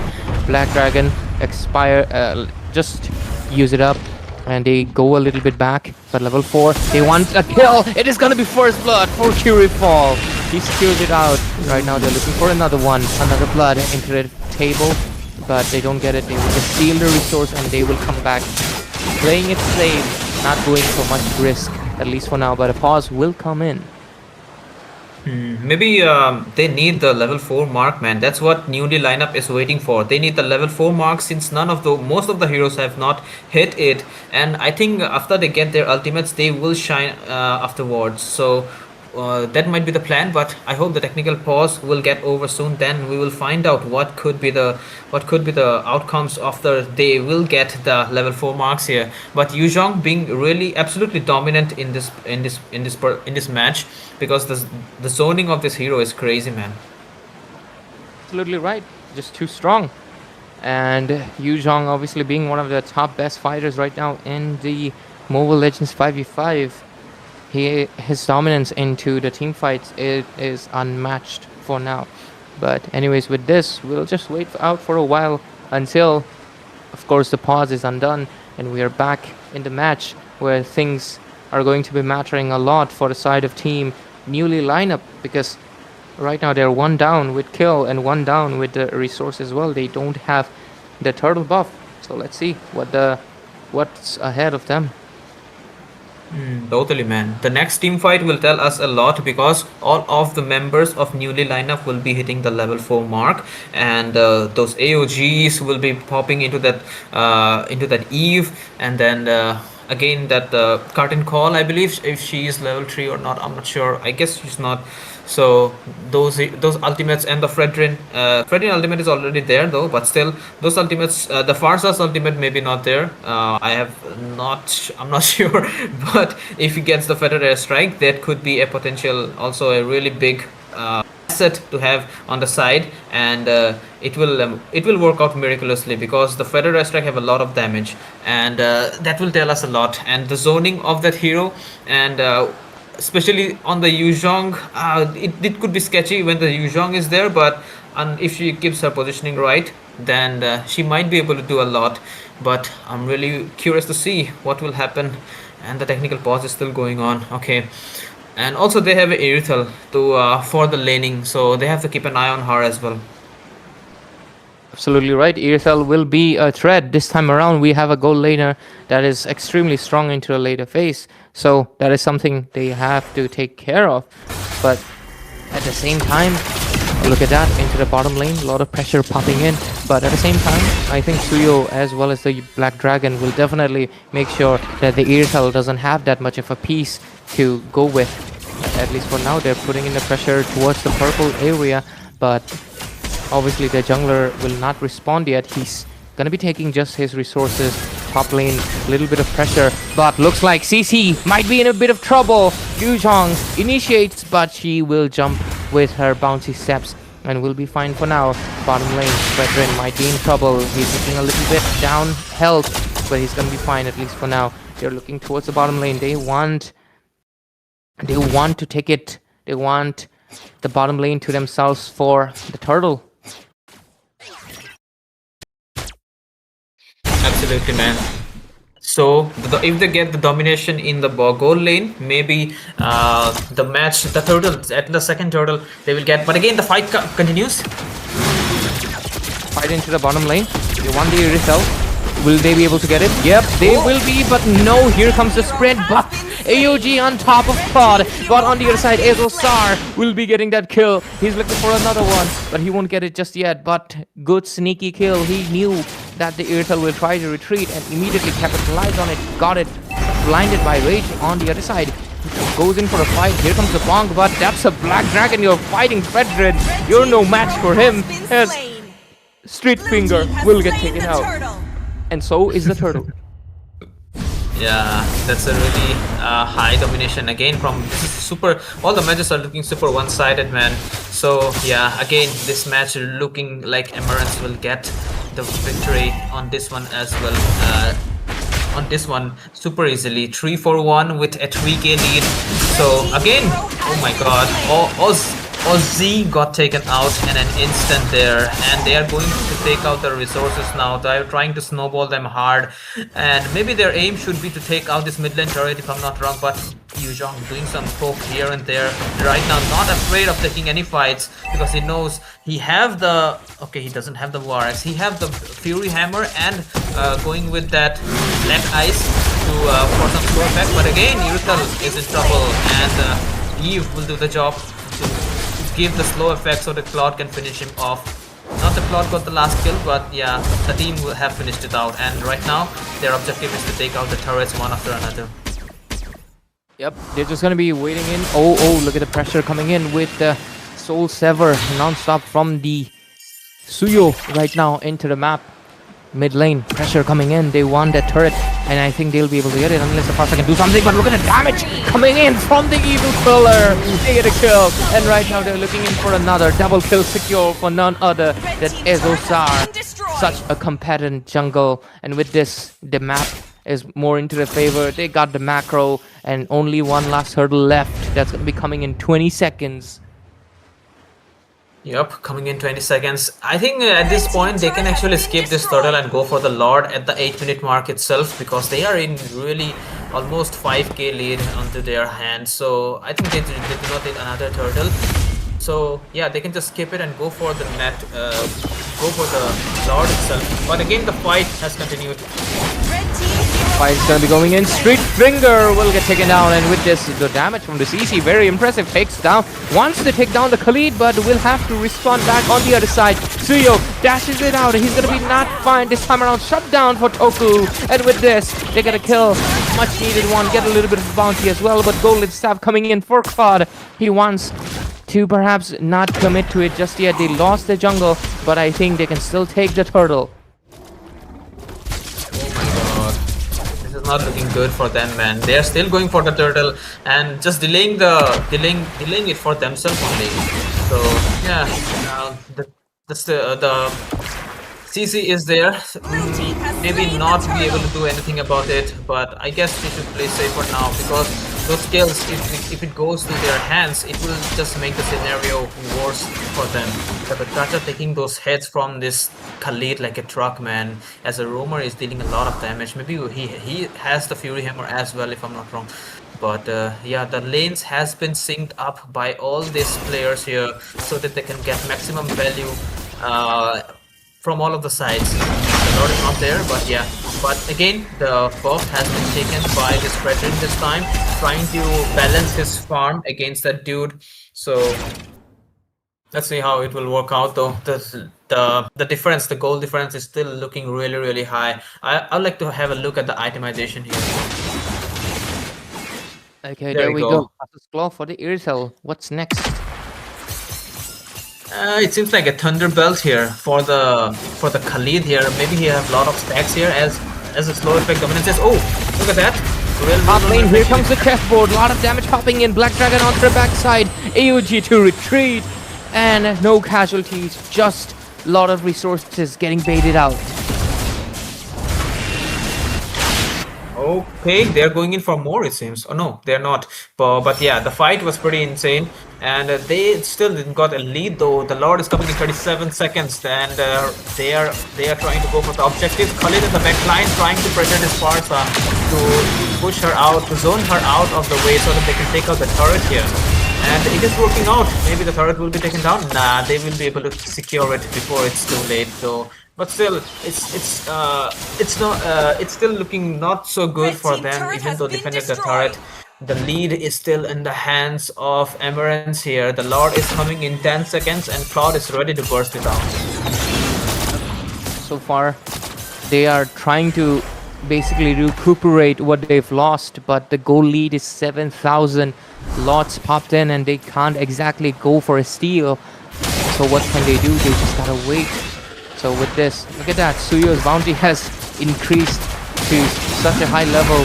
What can they do? But look at that, okay. Lord, they are not committing to it because Suyo on the other side might be actually get taken down. Bounty secured. Killing spree for Curifall. AOG doesn't really land into any target. What just happened? They lose their jungler. Street Finger on the other side takes the Lord with a sneaky steal. Right now they're looking for to punish him out. Blinded by Rage, looking for him to take him down. Petrify coming in. Does he have the bonk? He does not. Vainglory captures the kill. He loses his life, but he does get the Lord. A kind of a mistake into the hands of the side of Eminence as they lose this Lord to the hands of newly lineup. Totally, man. Newly lineup. Not looking good for them. The Lord they have taken the Lord, so they have the chance to do the pressure, man. They have the Sui did a really big blunder. They are dying unlessly. So yeah, the Lord is there and they have to pressure from all lanes so that they can get maximum advantage. But look at this Claude, man, just melting it like the Lord never existed. And again, the Irithel, okay, the Farsa will be forced to use the flicker there. That's a good sign for the Suyu. But again, I can see some itemization. It will be the wishing lantern and the glowing one for this mage. Okay, maybe she wants that ice queen one as well for some more slow effect. I'm not sure, but blazing the Claude with that have completed the Trinity build here, and right now they are going in for the invade. Oh, look at that. Okay, AOG onto the back end, gonna be able to survive, but here's the Petrify combo with the dragon, will be able to survive at least for now. Here's the chessboard kill box, but Irithel dishes out the damage. Is he able to take the kill? No, the answer. And with this, they lose one body and they will retreat this team fight without further casualties. No dead bodies for the side of Team Eminence. Exactly, man. So yeah, the lead is still pretty big. 7k lead on the side of Emerance here. What they're gonna do here? The Khalid is giving the vision, and yeah, but it will not. They do not have like a sudden pick off here. They have to come up with something. They will win in team fights, but it seems like Gatot is coming a little bit far than he should. And, maybe that's because the lead he have got recently. Maybe he have completed some of the itemization and have gained the confidence just yet. But the game, at least this game, is not going super one-sided. At least, yeah, they are doing some mistakes here and there. But okay, the fight has already been broke out. Maybe no, they are not going it. And again, the same thing. The snowball. They are just taking out the jungler, the resources from their enemy's side, so that they do not get a chance to farm up. They're not letting them farm out. They're taking the resources, but they should be taking their own resources as well. But look at that, Alan will get that divine glaive, but at the same time, the Lord's gonna be popping in. Ezo's gonna be going in really fast. The other side, can they combat it? Can they fight this one? All of them are moving towards it, but the melting is too fast. The Lord gets taken out before they can even do something about it. Lord's gonna be coming up in 10 seconds, and it's gonna be going most likely in the mid lane. Or is it going to be into the far lane? We'll find out pretty soon enough. Yep, the Lord has came up, so it's merging from the mid lane. So Yuzhong and Claude have to focus to sync up all the lanes. Also, the mid lane it should not be kept for too long. It seems. Okay, the bot lane has been synced properly, and no, it has not been synced. Okay, it is coming from all of the sides, 2 of the sides at least. So yeah, the AOG is there. Okay, Paradise Track has been popped already. terrorist right coming in. A lot of damage. Look at it. Looks like we already have our first casualty. It is the Farsa. The Chessboard coming in. DMI with the blazing duet. Gonna be hitting in the kill. And with this, it is going to be a full-on wiped out and a base loss with a fast-paced win. The side of Team Eminence will move forward. Man, that was a really clean victory for Eminence here, man. That was perfect.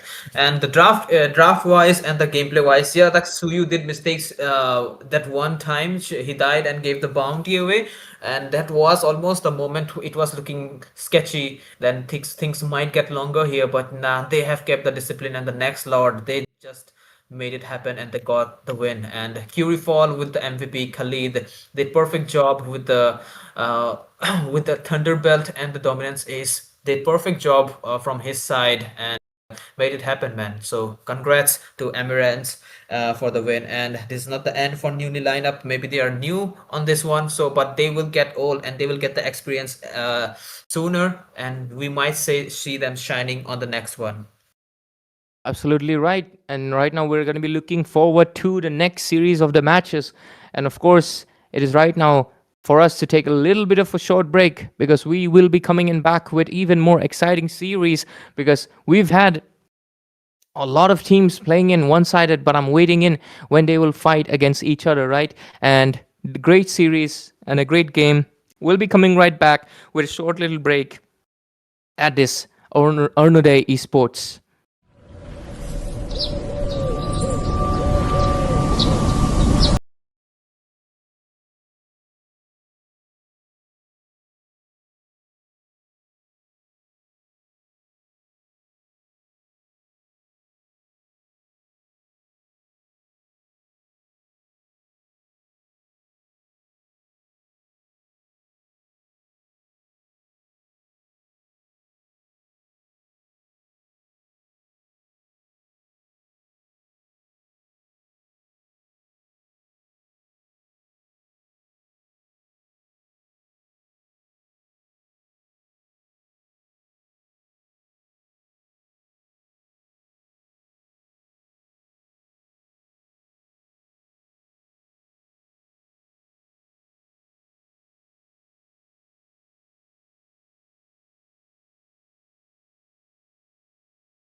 Anyways, we are back in action, ladies and gentlemen. Welcome back to Arunoday Esports as we will go towards the fifth knockout match of the evening tonight.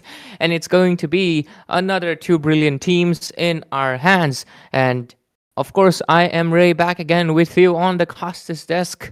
And joining me is going to be Jay for Justin, who will introduce the teams.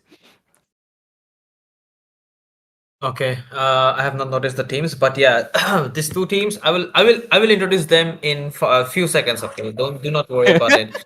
So, but I would like to say that I really am curious that I hope this match doesn't have become a one-sided match, please. Okay, but yeah, the team's names is Sarcastic 9 versus Horizon Esports. So let's see how they will perform on this one. And yeah, the first band it will be the carry band coming in from their side. So yeah, let's see what it will be. And these two teams are really unknown to me. I'm not sure what are the strengths and weaknesses. So really hard to guess what could be the bands and picks it will be. So, but again, the carry band is obvious as well as those upcoming Grog band, Jukshin band, Freya band, those and yeah. I think Freya will definitely get banned out, most likely, as she is a pure menace to be dealing with. Looking forward to how they are going to be playing. Of course, today we've had a lot of new names, a lot of new teams coming up, and looking forward to what they can, of course, bring to the table. And I'm waiting. But for now, looking at their IGNs, I love the name of the S3 from Horizon Esports, Pepsi Piega Kya. That is funny. On the other side, we have Meng, Kaizaki, Stonix, and Kuro Ame. Let's see. Yuzhong gets banned out. No more dragon action. And on the other side, we have obviously the mandatory Zushin ban. Maybe a Freya will show up. Maybe a Baxia. Maybe a Gadotkacha. Or maybe we've seen a lot of Karita today. So maybe a Karita ban will also show up as well.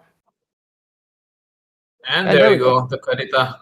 Just you said, and the Karita came. So yeah, and this gives the team to play those mages a little bit more securely without getting assassinated by this mage. So we might see a Zatian or a Farsa or a Eve pick from their side. So, but the Grok on the line will be taken away, will not give them the chance. The Freya is still up. Will they take it out or they will just let to pick them?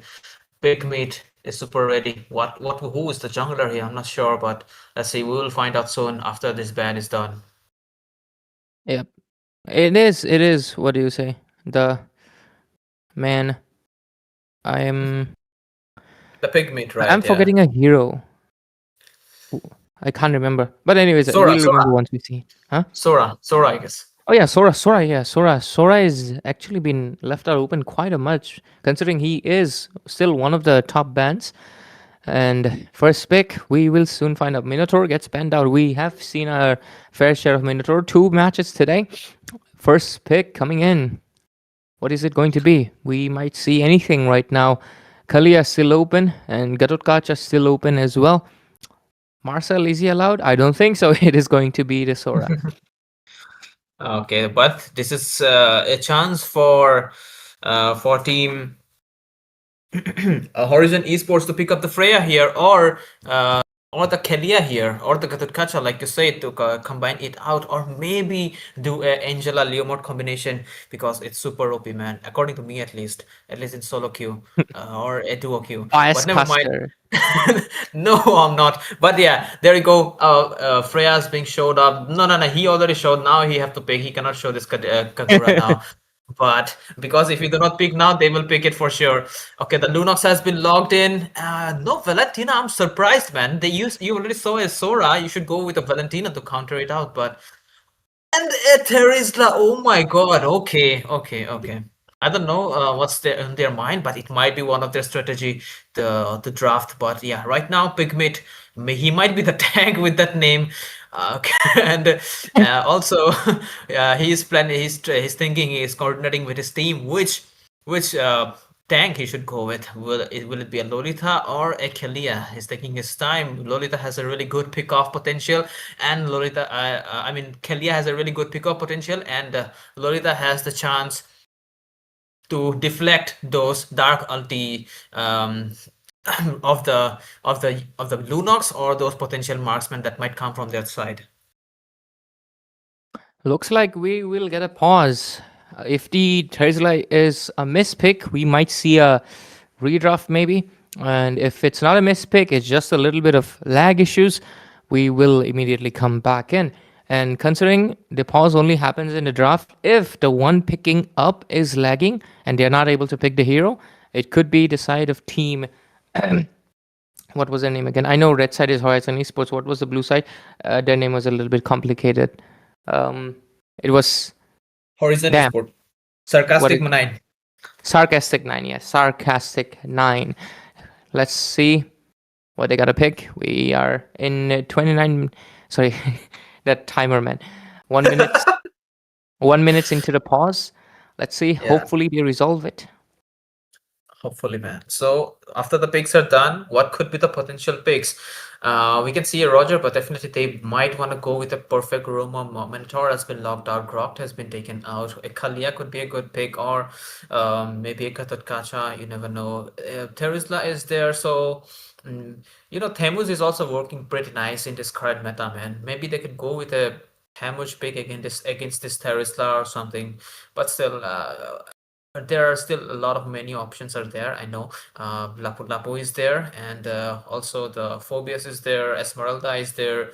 So yeah, those heroes can fit in pretty nicely as well. The second pick, OP heroes, yeah, Freya is still there, so they can go with the Freya on the gold lane, and also YSS in the jungle. And since they do not have to worry about a mage pick, so they can just focus on the marksman and the potential OP heroes that can go with the specific lanes, like Freya on the gold, then on the mage maybe a Farsa or a Eve, and on the roam maybe a Kalia, so that they can get all the OP heroes, and they just get the things down. Maybe they will send the Sora to the gold lane. That's the meta right now. I mean, most of the tournament players, they actually choose to send this hero to the gold lane here. Yeah.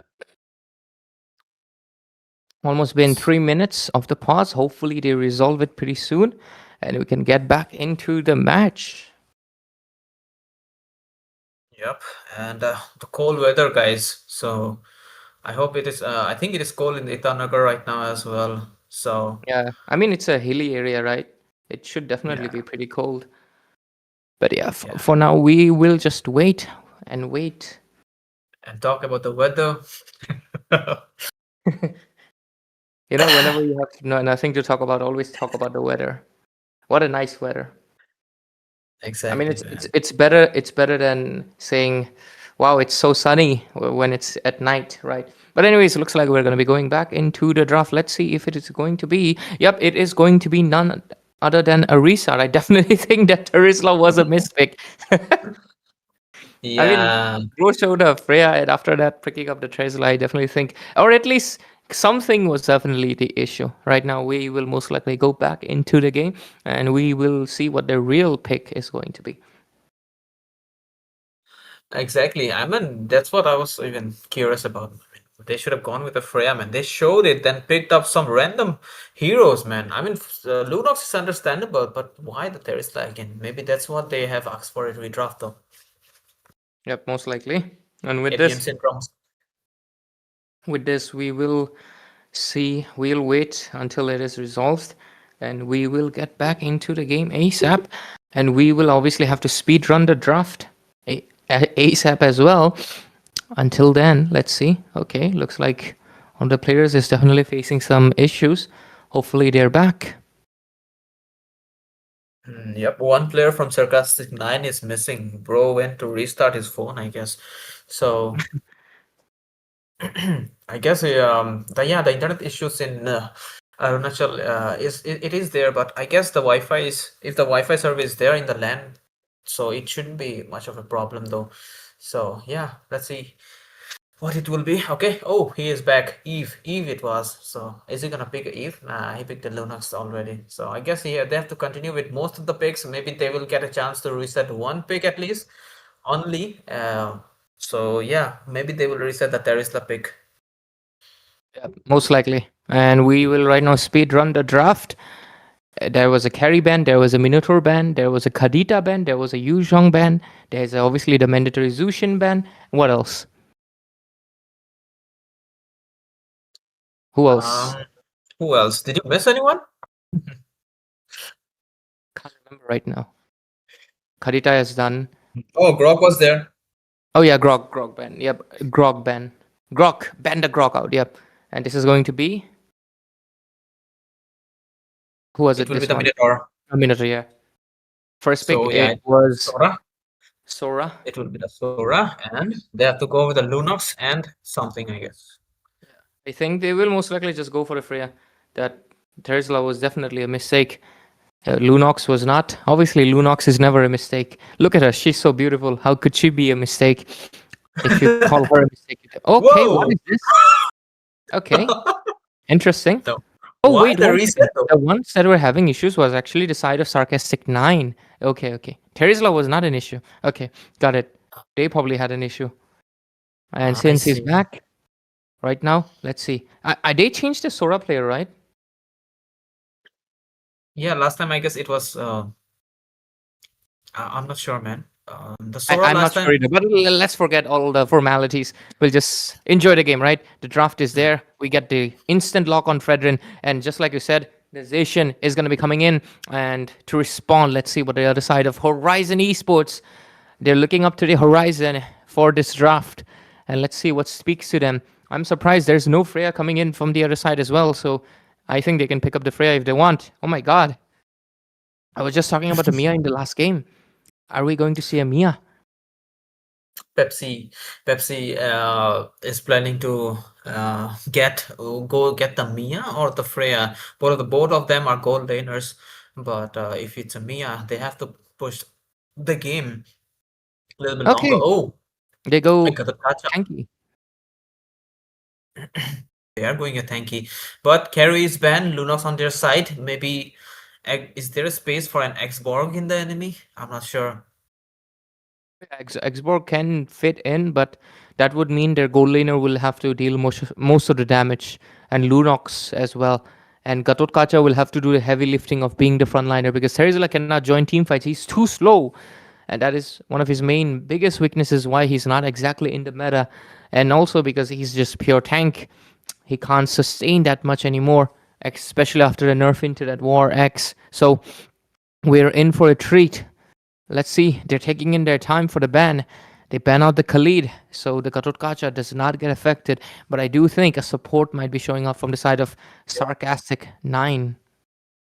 Yeah, I think support bans would be more logical than a Khalid ban because there is no way they will go with a Khalid with a Fredrin, right? So, but okay, a Leomord ban, understandable. It has the potential to steal objectives from you and also has really high mobility to dive the backline. So yeah, they are trying to protect this Jukshin from the constant dashes from this of this Leomord. So they have to ban. They can ban out the Hayabusa as well. I mean, yeah, Hayabusa has double dashes as well. The first dash, he will go and pop up the passive, and the second dash, he will be near the Zetian, and he will just use his first skill and use the ultimate to burst her out. So that could be a hero potential threat as well. And are we gonna see a support ban, maybe a Matilda ban or a Florin ban, maybe? Because this Fredrin gonna be hell of a tanky. We have seen in the previous games how strong Fredrin and Matilda combination are, but okay, it will be a gold lane Claude ban coming in from their side.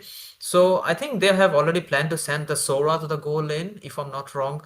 So maybe these two bans are not super efficient at this point, but let's see how what they will go. Big meat.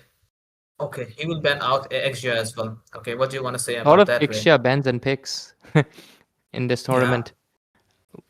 Anyways, is it going to be a Mia or is Pepsi, just teasing us with the skin? We'll find out. He has 30 seconds to make his decision. Let's see. Mia in this match, not good, obviously, because there's a Sora, extremely strong crowd control. To even do anything about it, you'll have to basically play the whole game in a very passive manner. So I think he might not go for it, but at the same time, people do like to pick up their comfort and somehow they make it work. So let's see. It is going to be in the clock, and he's just wasted. he just he just wasted 30 seconds of his life showing off Mia. Looks like he really loves her. Yeah, or maybe bro was analyzing the whole game in front of his eyes. He's like, he closed his eyes. What's he gonna do with the Mia? And he finally be like, "Yup, it will work out." He saw all the possibilities that he can 14 won with the million Mia. with 333 possibilities. Exactly. So, what will be the response here? They have already seen the goal laner. Now they have the and also the EXP laner. Right now, they just have to respond to it, and maybe okay, they have at least one response because it has to be a roamer at this point. Maybe Mang will be the roamer. No, I thought Nothing Big Mid better is the than a roamer. Layla. But no, he's going to be going with the Clint. I would have loved to see the Layla, honestly. Lela and Mia would have been peak. Nothing better than a Layla and Mia in a LAN tournament. But, anyways, with this, the draft of the side of Sarcastic 9 is done. It's looking really great. They have a great initiator in the form of Badam, and they also have the Sora as an initiator as well. Very initiating dive-in composition from the side of Team Sarcastic 9. And on the other side, you have Team Horizon Esports going in for a more traditional, very comfort pick heroes. And we might see an Alpha Jungle coming in as well. Wow, they really like to take their time. Yeah, man. Horizon Esports, they're actually going to the horizon and like fully analyzing each and every picks, taking every single seconds. They do not want to lose this game. This is really important for them. So they are actually Okay, getting he all the decided to change possibilities. the guy. Oh, the Martis. Okay. It can actually disrupt those CC that might come from the Padang and the Fred Rin here. So yeah, so he can actually break through all the defenses with that Martis and steal the turtle if the retribution is right. And also he had an escape with the second phrase of the second skill of the Martis. So it could be a good pick. And also there is a Kacha to support it. And also a Terizla. But Mia, I'm not gonna talk about Mia because she will stay invisible. At least in the first fight, she will be not there. She will be in the goal lane unless they do a 5-man rotation. But right now, the draft is there. Which draft do you think have a better chance winning this one, Ray? I mean, is that a question? Jokes aside, I'm looking forward to how this Mia can execute because as much as we can joke about Mia being very low Yes, tier, inspire. Okay. yeah, very low tier. I've seen a lot of Mia users actually pull off Mobile miracles, Legends. and it mainly happens for one reason: the opponent kind of 5 underestimates seconds the till the Mia, enemy doesn't really reaches gank the the Mia, battlefield. or even if they Smash gank the them. Mia by the mid game, they kind of let her troops go, deployed. and she just split pushes, and it's basically end of the story because at late game Mia is a monster, pure monster. So if that is a chance, it will look pretty nasty. But with this, ladies and gentlemen, we're into the Land of Dawn. This is of course the LAN event itself at Itanagar, and looking forward to what the Mia can bring into the table. Myself, I am Ray, and I'm joined by Jay for Justin. And let's see how Team Horizon Esports can pull off a miracle with a Mia, or the Clint will just prove to be the deterrent that they already have from the side of Mid, Sarcastic. big mid actually will actually decided to go a goal laner, which is really not that obvious. But yeah, but again, the Gacha is there to zone them out, and I think with the second skill he can actually disrupt. He can ruin the passive of this Zedian so that the other players have a better time to take her down. But still, there's no diver, man. The Terisla with the, I mean, yeah, Gattacacha can go, but it cannot kill it. The Zetian at least. So it's like a brawl and the draft is triple brawling. But again, the poke's coming in. Top lane, a flicker gets used up from Eve. He will have an expensive spell used. This is the Broken Walls map, which is really good for the Lunok. She does not have to go around. She can just dish in into the bottom lane. Right now, Pig is getting a little bit of pressure from the Martis, but he's going to be fine. Turtle's going to be coming up on 10 seconds. Yep, only 10 seconds. There you go. You can see they are trying to actually not let the Terizla hit the level 4 mark. And you can see it's Sora. He is not level 4 as well. So again, are we gonna see a rotation? Brethren is there. He has the red buff and what is it? Are we gonna see him engage? Mark is already starting the turtle. Maybe he have the season under because the damage was a bit high. And there we go, Mortal Coil. Oh, the mortar coil, the decimation does not come in. Here comes the Sora with a knock. A lot of damage coming in. Is it going to be enough though? The Zatian comes in with the damage. Eve gets the first blood. Double kill secured. Might make it a triple. No, Kurohame takes the kill, and so does the Clint. And with this 4-1, they lose 4 bodies. Only one alive was Mia because she did not join the team fight. An immediate lead into the favor of Sarcastic 9 as they are moving ahead. One roamer for all 4. That was a really nice engage from this Badang, the wall, and the Sora's combination totally destroyed their team comp, man. And that's how they will get the lead. They already got the turtle, and they are looking fat already. So they have to look out for it. Maybe they have a Zatian. Yeah, definitely the damage is low, but her utility is pretty high, man. The ultimate can reveal the location and also deal the stun, but they have enough damage to do the work. They have a Sora with the ultimate that can actually burst the things out. So all this Badang have to do, just make a perfect set, and the Sora will do the work. And also the Fredrin can do it happen as well if he gets those HP items, the brute force, and I believe the Queen Swing or the Oracle. So if you have those items, and also Molten Essence for some extra HP. That will also help in the passive damage. But yeah, there we go. So he's going with the brute force, it seems. Yeah. So also there is like going with the War X usually. Mart is still actually focused on making the boots rather than going for the Sky Piercer or maybe a Sea Halberd. But yeah, it seems like he will skip the Sky Piercer since they have already lost the early phase of the game. So he's going with the anti-heal Sea Halberd so that he will be more efficient in the game here. But with this, we might see a gank maybe, but nah, it's looking pretty neutral from all of the sides here. We have a slow game on our hands, not too brawly just yet. Mia, obviously she can't be ganked. That's the thing about the Mia, she plays the tower hugging gameplay, and even if you try to gank her, she will 100% try to go for that invisibility to save herself. Look at that, she just poked and just got back. So all actually Clint needs to do is play for poke and try to pressure whenever she tries to recall. That is going to be the main pushing game. But let's see, here comes Terizla getting a little bit of pressure. Sora comes in with the Thunderous Waves to get into targets with his Ancient Fury of the Phoenix Retribution. For Stronix, Eve gets another kill. Killing spree, wants to look for more. Can he make it a double? He doesn't. Stronix gets the kill on Gototkacha, 6-1. And so far, Eve, the Sora, has been completely, irreplaceably strong. And with this, they're going to be pressuring the mid lane. What can the Lunox do? He cannot do anything as the macro is going to go into the favor of the side of Sarcastic 9. Totally, man. So the Mia is not getting the farm, man. The Clint is bullying her out. So she did win to the turtle fight, but didn't really work out for them. And instead, they just lost 2 people in the fight. But again, there comes the fight. In the bottom lane, immediately, Pepsi will get basically fizzed out because Mia can just try to win the lane against the Clint, but against 4 people, you can't. Especially when there's a wall stopping you from running away.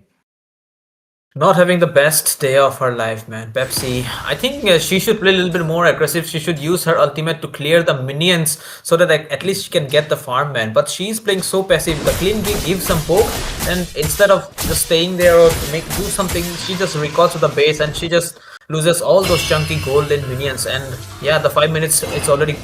She will not get those chunky minions, the gold lane minions, which is really crucial for a gold laner. And even the tank was not there to help her.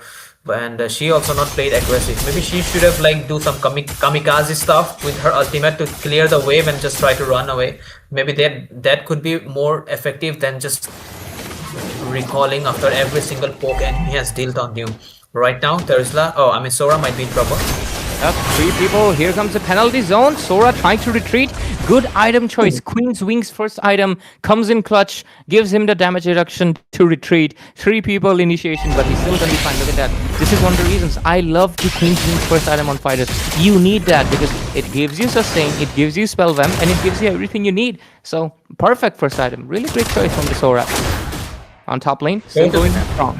Turtle spawned in. Maris cannot initiate, cannot go for it. Look at it. Look at him. He's going in strong and he wants to take down the Terizla by himself. Flicker used and he gets a mega kill. Too much damage on the other side. Shinchita? Yeah, Shinchita will also get taken down. And with this, Bonk comes in but too far away. But with this 9-1 score, 5,000 goal lead, about to be 6. Side of team Sarcastic 9 just pushing it through. Bro, it's not looking good for them, man. Horizon Esports have to come up with something right now. Quinn trying to defend this mid lane turret, and he will get poked like anything, man. All of these heroes are throwing the spokes. Clint going with the Sky Piercer, knowing the fact he already have the lead, much more higher lead compared to the Mia, and he will be able to dish those damage without the core items like maybe an Endless Battle or a Hunter Strike. So he just straight up going for the Sky Piercer. That's insane, man. But again, the conceal play. Top lane, here comes the engage. EOG trying to retreat, but the Sky Piercer will take him down. Pig right now has the sack of around 20, I believe. And with this, he will be moving forward. Kuro Ame also, yep. Oh no, 10 only. Okay, he built it after that first kill. He actually went for the Endless Battle first, was it? Interesting. Good choice. Yeah, I mean, yeah, the true damage is pretty good on Clint, but his first item was he went the build like this, the Fury Hammer, after that Sky Piercer, after that he built the Endless Battle, because he has a lot of gold lead. So yeah, but yeah, the Endless Battle is a really wise choice. He will get the CD reduction, but Lunox goes in a little bit aggressive, but Will might just cut out. Here's the, of course, mandatory AOG, but it's gonna be enough. Amart is trying to do something with the Mortal Coil, but I don't think it's going to be enough. Killing spree for Clint, going in strong. Genji gets taken out, but a shutdown for Aizen gets it. But a killing spree for Stronix. He wants to go in for a little bit more, but no, he will retreat. But that kill, that shutdown was something they needed. At the same time, losing Clint, I don't think it's going to cause much issues because look at that, their turrets are still standing in strong and they can go for the Lord with no issues. yep, there is no issue, man. No one can contest them now. This Clint, he died once, but still he will not lose a lot of stacks, and the rest of the teammates is there to actually back him up. Zetian already completed 2 items, and definitely the damage will show up eventually. I mean, the Zetian, her main purpose is to stun, so she can go with some utility items as well. Maybe the Talisman and the Magic Boots for some more cooldown reduction. After that, you can complete your glowing wand. But yeah, but this build works as well. But actually, this build consumes mana really fast, and she is going with the Arcane Boot, so that also a troublesome situation. But yeah, the Lord is marching from the bot lane here, so the Holy Passive, I can see it. I hope they can defend it for the Lord to come, and then it props, then it will deal massive damage to the Lord, and it will straight up send it to the 20% HP mark. But yeah, they are actually there. They are really aware of the fact, so they will not let cross the minions before the Lord enters. Oh no, the Holy Passive is gone. Maybe. Okay, Kacha is in clutch to save it. No, he didn't damage the Lord. Bottom lane, the Lord still full HP, but the Mia's trying to melt it out as much as possible. Going in strong, want to take down that bottom tier for the side of Sarcastic 9. They want to go in, but they won't just yet. Mid lane, they want to put the pressure in. Trying to poke it with the Clint, but the minion wave here is really great from the side of Team Horizon Esports. They're going to be still in the game, 13-2, but the goal lead is going to be climbing up to 8,000 right now. Absolutely, man. 8,000 gold lead. That's no joke. The Clint, his focus is to take the turrets down one after another. So, how it will happen? Okay, the turret is down. The Holy Passive again from the top lane is down. So this is not looking really good for Horizon Esports here. And Sarcastic 9, they're disciplined, they have to keep it. I can see some recalls there, but yeah. But okay, the Zaytian is going with the lightning right now for that effect. That is that like chain lightning effect for the from the lightning tension. But yeah, let's see. The builds, they are already really high on lead here, especially the Fredrin. So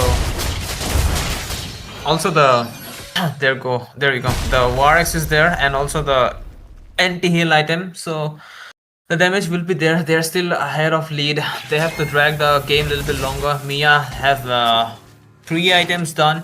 Maybe going for the Berserker Fury next. And maybe might need the Rose Gold Meteors so that she doesn't get one-shotted by this Glint. And the second Lord is coming in. Already came, so let's see if they will be able to defend it or not. 13-2 score, and 10,000 goal advantage. Zacian's Fury of the Phoenix coming in as well, gets the vision. No contest for the Lord, they get it. And right now they're going to be moving. Eve, who goes in with the flicker, gets the trick target. Here comes the Badang with the punches, and they will be able to perhaps get a kill. No, AOG coming in, looks like the retaliation, but no, Denji will get taken down, but Mia will not give up before getting a kill as well. Zenpita going in for a shutdown. After shutdown, double kill secured, make it a triple. Can he do it? Oh, Fredrin escaping it 1 HP. Very close, but with this good response coming in from the side of Horizon Esports, they will defend this Lord, and they will defend their inhibitors with a really great competition. Great, man. Nice defense coming in from Horizon Esports, man. They have only get the grape. Look at this Mia, so happy that she got a lot of bounty at her hands. And already completed the Berserker Fury right now. Maybe going for that Malefic Fury, maybe. Malefic Gun, maybe. Not Malefic Gun. Already have the penetration item, so she have to go with that Rose Gold item for some defense. I believe. So yeah, let's see what it will be.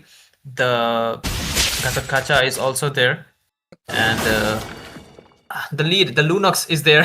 So the late game damage is pretty high. They have some tanky frontliners. They have some Disruptor from the Martis, so they might be able to defend it again. The wave clear is pretty high from their side, so Badang really need to catch this Mia because she doesn't have a Purify, but her ultimate can actually work like a Purify, man. So in late game, this Mia will be super beastie. That's the thing, as if they keep on pushing in late, this game is going to be proving to be into the favor of the Mia, because in the late game, Clint does have good damage, but it's not enough to combat the pure late game beast that the Mia is with her arrows and her bow. So if they want to combat it, they gotta end this game fast before she is full build, and it's going to be pretty soon. 1 minute left for the Lord. They have the macro, they have the map coverage. They just have to take in this Lord and immediately end this game as fast as possible. Or if they do not do that, they're gonna be in a heap lot of trouble, because let me just tell you, it is going to be absolutely like dangerous and spelling doom for the side of Team Sarcastic 9 if they let this Mia farm any more further. The Martis is actually letting the Mia take the blue buff so that she can get she gets the CD reduction from the blue buff, also get the mana, also doesn't have to recall, and also get the gold, so everything at once. That's a good thing. Since Mart is in late game, he is not that much effective unless he needs the tanky build to be effective here. Mart is okay. After that, C Halbert is going with the tanky items. That's really nice. So he can actually do something in the late game. But there we go. The Lord is coming up. Maybe again, Team Horizon will not contest for this Lord. They will just straight up defend. And if they defend it good, so things will work out, because it's a level 16 Lord. So it will not that much stronger than a level 18 marked Lord. So level 18 marked Lord is more stronger compared to this one. So they should be able to defend. The question is the set. The set has to be really nice. They have to catch this Mia and those damage dealers Badang. Maybe the ultimate of the Mia will help her to escape, but they have to go for a contingency plan like a Fredrin. He have to go and stun this Mia after she used her ultimate, but by any means they have to catch it, or maybe the Juxian's ultimate to stun. I mean the Zetian's ultimate to stun her after her ultimate is done. So they just have to come up with something, man. Yep. They gotta come up with something. The Lord's gonna be coming in right now in the mid lane. They are low in the HP. It's 50% down already. What do they do? That is going to be the big question. If they're able to capitalize on this Mia, they can defend it. Let's go. Right now, the Lord fight is gonna be coming up pretty soon. Flicker ready for Sora. Might go in any second right now, but he will not commit. Looks like they'll just wait out for a while, and actually they kind of wasted in the Lord. They are not fighting just yet. They totally wasted the Lord, man. I mean, I understood it is really risky, man, because the damage is not that high from their side, because Clint, he have one burst on someone who is standing in front, and the other players, like, they have a Mia which will use the first skill and just burst everyone out with the Inspire. So obviously the fear is really common, man, because it's a late game and Mia have already completed the build, and Zetian doesn't have that much damage to be really impactful with the combination of the Badang here. And we can see a Sky Piercer here for I mean the Sky Piercer was there, but still there is like a Rose Gold for the Clint for against the Mia, man. I think a Wind of Nature would have been much better than a Rose Gold, because he can actually immune her damage for like couple of seconds, and that's really effective than a Rose Gold, especially when he's a marksman. So yeah, and again 44 seconds they have to wait. 18 minutes Lord coming up. We might see a contest on this one. Yes, this Lord was really weak. They have defended it pretty easily as we saw, but this Lord gonna be hell of a tanky this time.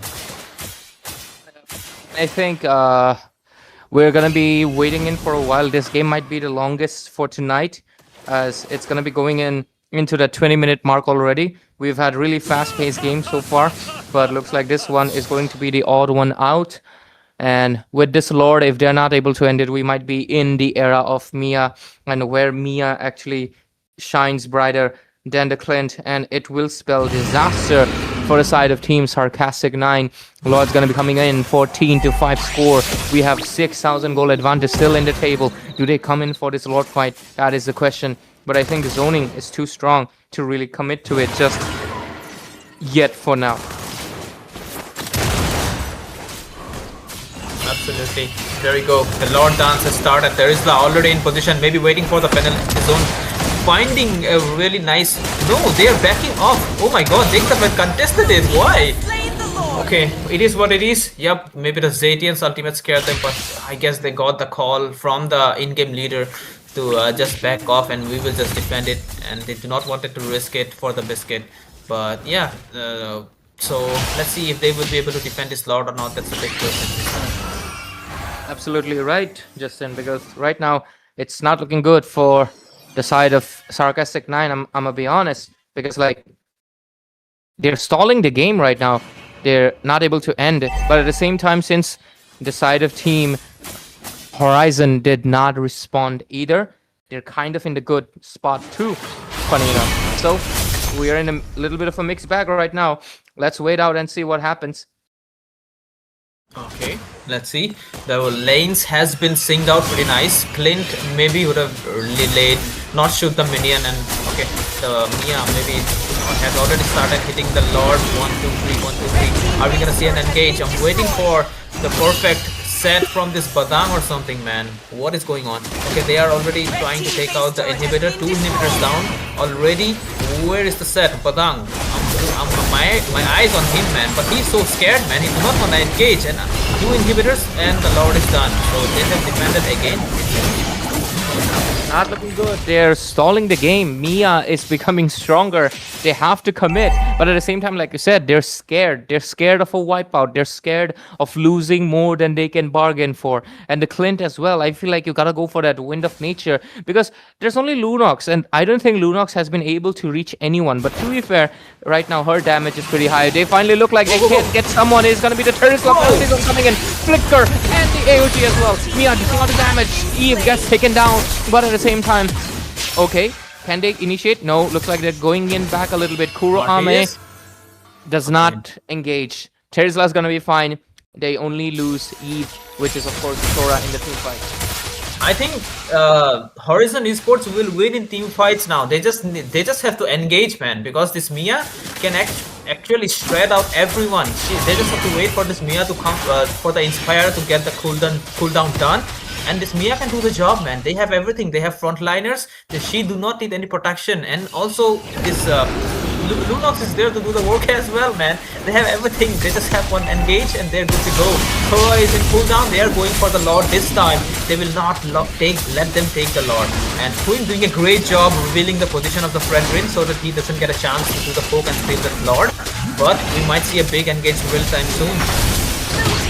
Oh, Vision secures the Lord, saves the side of Team Sarcastic 9 from a very disastrous steal. Retribution gets used out, Brilliance coming in, AOG into the back end. Mia has to retreat, but they want to keep on fighting. Oh, Clint is down. The main source of the late game is not present anymore, and this Lord is also gonna go to waste. Okay, Clint is down. There is no DPS, man. If the Sora commits too much, she will be taken down for sure. Mia is no joke. He has the Inspire. Kodang, is he gonna commit? This time I will suggest you do not commit, bro. You do not have the marksman, so yeah, you just let it happen. Definitely Zetian did a great job stealing it, but I think if the minion pressure was not there and if Terisla was in the fight and he would have penalty zoned the Fredrin and they have continued the fight, this Mia could have pulled out the win there.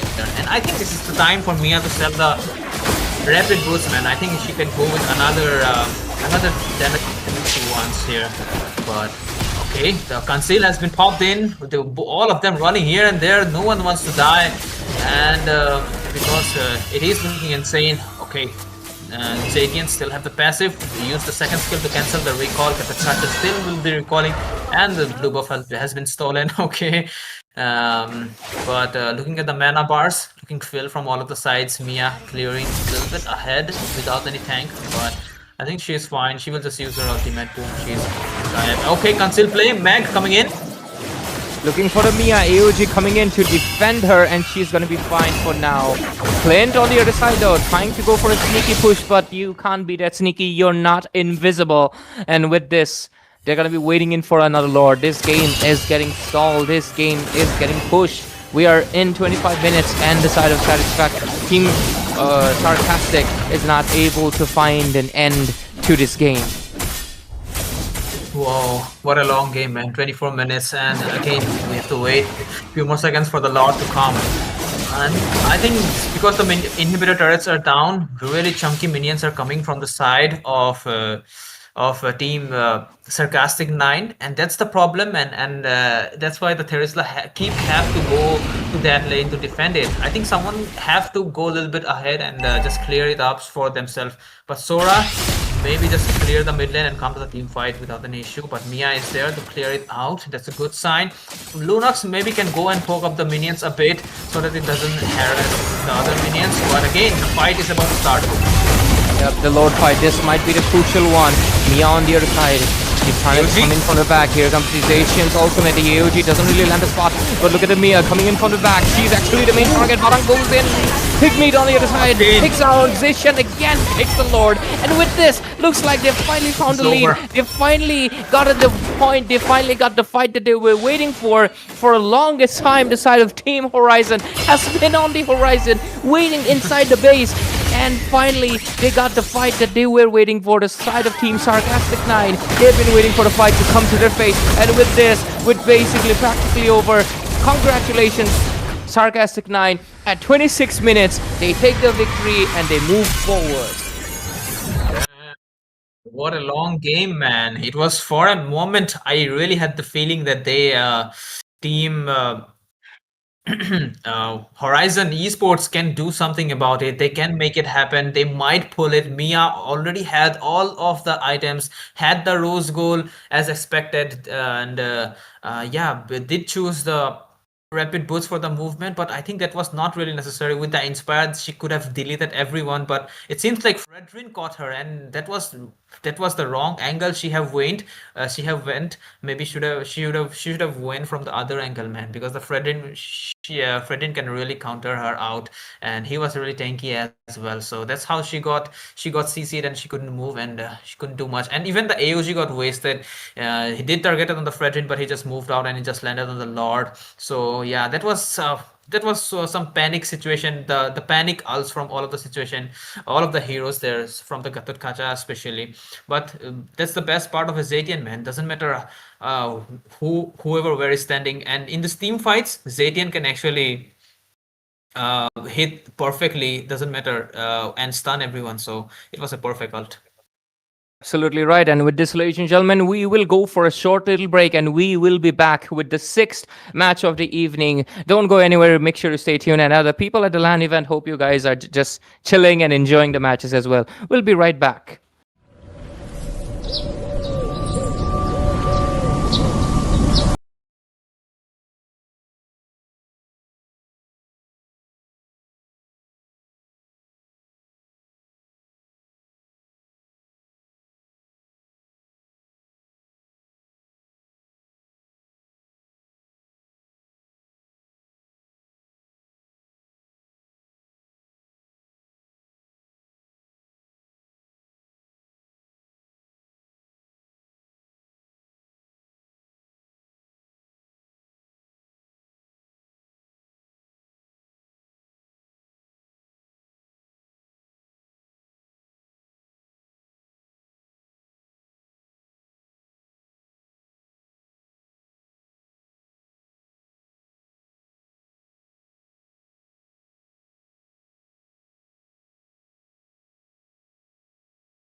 guys, guess where I'm at Symbol Festival जो कि 10 से शुरू हो चुका था और अभी 21 तक चलते रहेगा।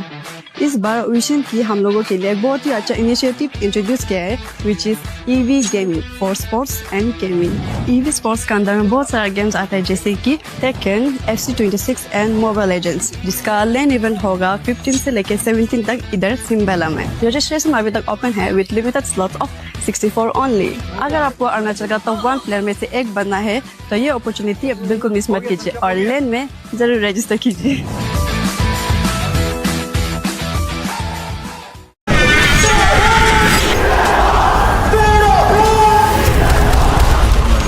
एहसान बाबे ने मेरा तेरी माया पे मेहरबान। Team size double bed, east side trouble है, बेस और ट्रबल है, हथियार FL है, फील लाइक क्या तेरी फील्डिंग गलत है। आंडू अकल के हीरो बने मगर है शक्ल से लग।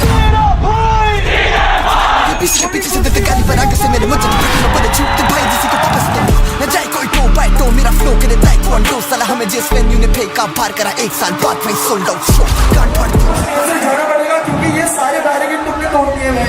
Real and one वावे किधर है माइक तेरा बस सीधे मत you know the vibe। भूखे तो दाना पे गलत है डाइट जाना का टॉप लो आगे से राइट। हाँ जी मैं गानों में बोलूँ सच्चाई करूँ मैं फ्लेक्स पे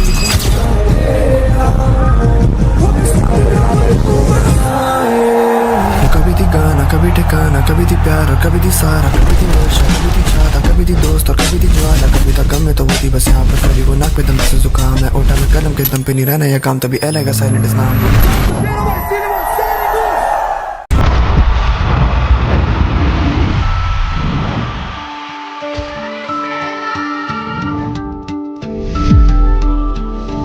मेरा नवाबी जीना समझे दिल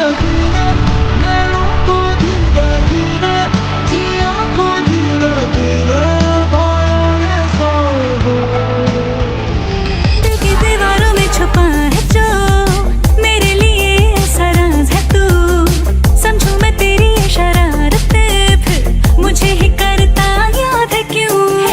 थोड़ी सी दाल मेरे अंदर आ गई पुलिया लोग बस याद तू। जानी ज़्यादा मन ज़्यादा मन दमा दमा दानी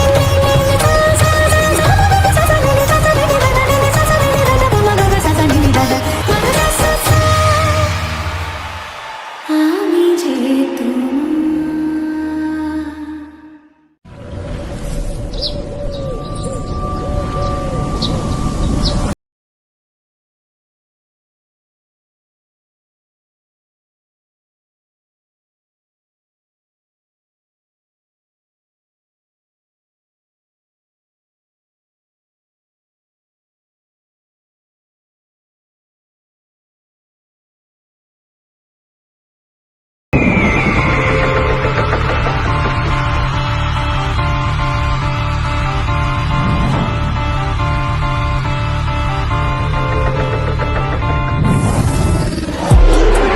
And we are back in action again, ladies and gentlemen, with another game of this evening in the LAN event itself. It is going to be Tokyo Manjikai versus AC Milan, and I'm looking forward to what these teams can bring. We have had a lot of one-sided games in this tonight, but last game was a little bit different, where it felt like the other side, especially the side of Team Horizon, had a good chance, but unfortunately they could not win it, and it went up to a 26 minutes of a match. And right now, if I'm not wrong, we're in the 6th or 7th, I think we're in the 6th game of the evening, and we will see how this match goes. Of course, I am Ray, back again with you with J4 Justin. Let's see how this match goes. Did the side switch? I'm hope I'm not wrong. I mean, Tokyo Manjikai looks like the side, blue side, right? I guess. I hope it didn't switch. So we will find out soon. Do not worry. But yeah, looking at the bands, the Freya, the usual Freya band coming in, and also the Suyu band. I mean, the last game Freya was open the whole time. It didn't got banned. But I think AC Milan on the blue side and Tokyo Manjikai on the red side here. So yeah. Okay. And Okay. again, Egyptian band coming in from their side. Suyu band, I'm not sure why. Maybe a strategy band, but Suyu is not the best band because there are a lot of OP heroes that could be really annoying, man, than that. But again, what would be maybe a okay Sora band, understandable. Then there is Grok. You do not want that thing to be opened because the CC is super high as well. Again, and what would be the third ban? Sora ban, understandable. Last game, we did saw how strong Sora was, um, but this time they will not leave the chance to for them to pick it. But and also this time, comfort mastery over meta. So I hope we don't have to use those terms on this one because I do not want to see a Mia again. But I actually had high expectation last game that she will do a lot after she already got all of the item magician. But yeah, it didn't really happen because I think the flank was wrong. Fredrin got her.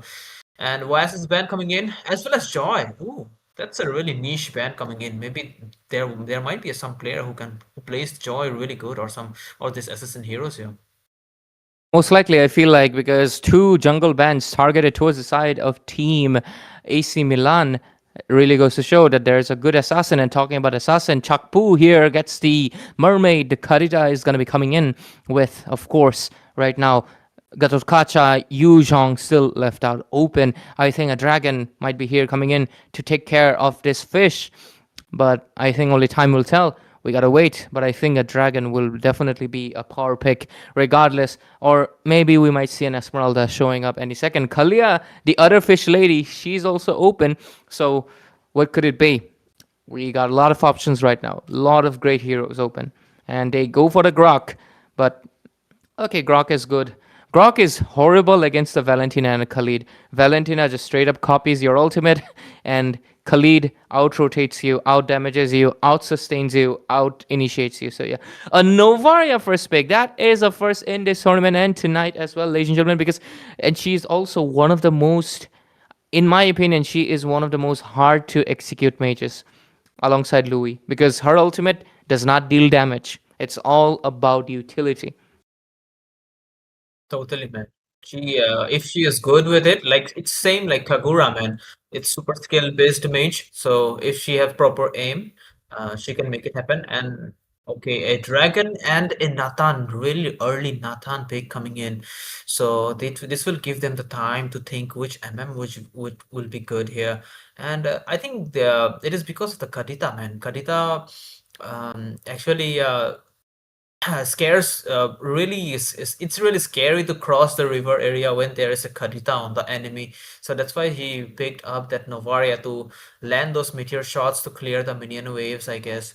But again, the Grog pick is theirs to give the vision. So I hope they don't mess up on the same way. But Draken Kun have decided to go with an X Borg and on the XP lane maybe. So both of the teams have not picked up the junglers here. Talking about OP junglers that are remained open here, I guess it will be the Fredrin Leomord will be banned first here. And I think the roamers are still open from both of the sides. Maybe a Minotaur ban could be really worth it.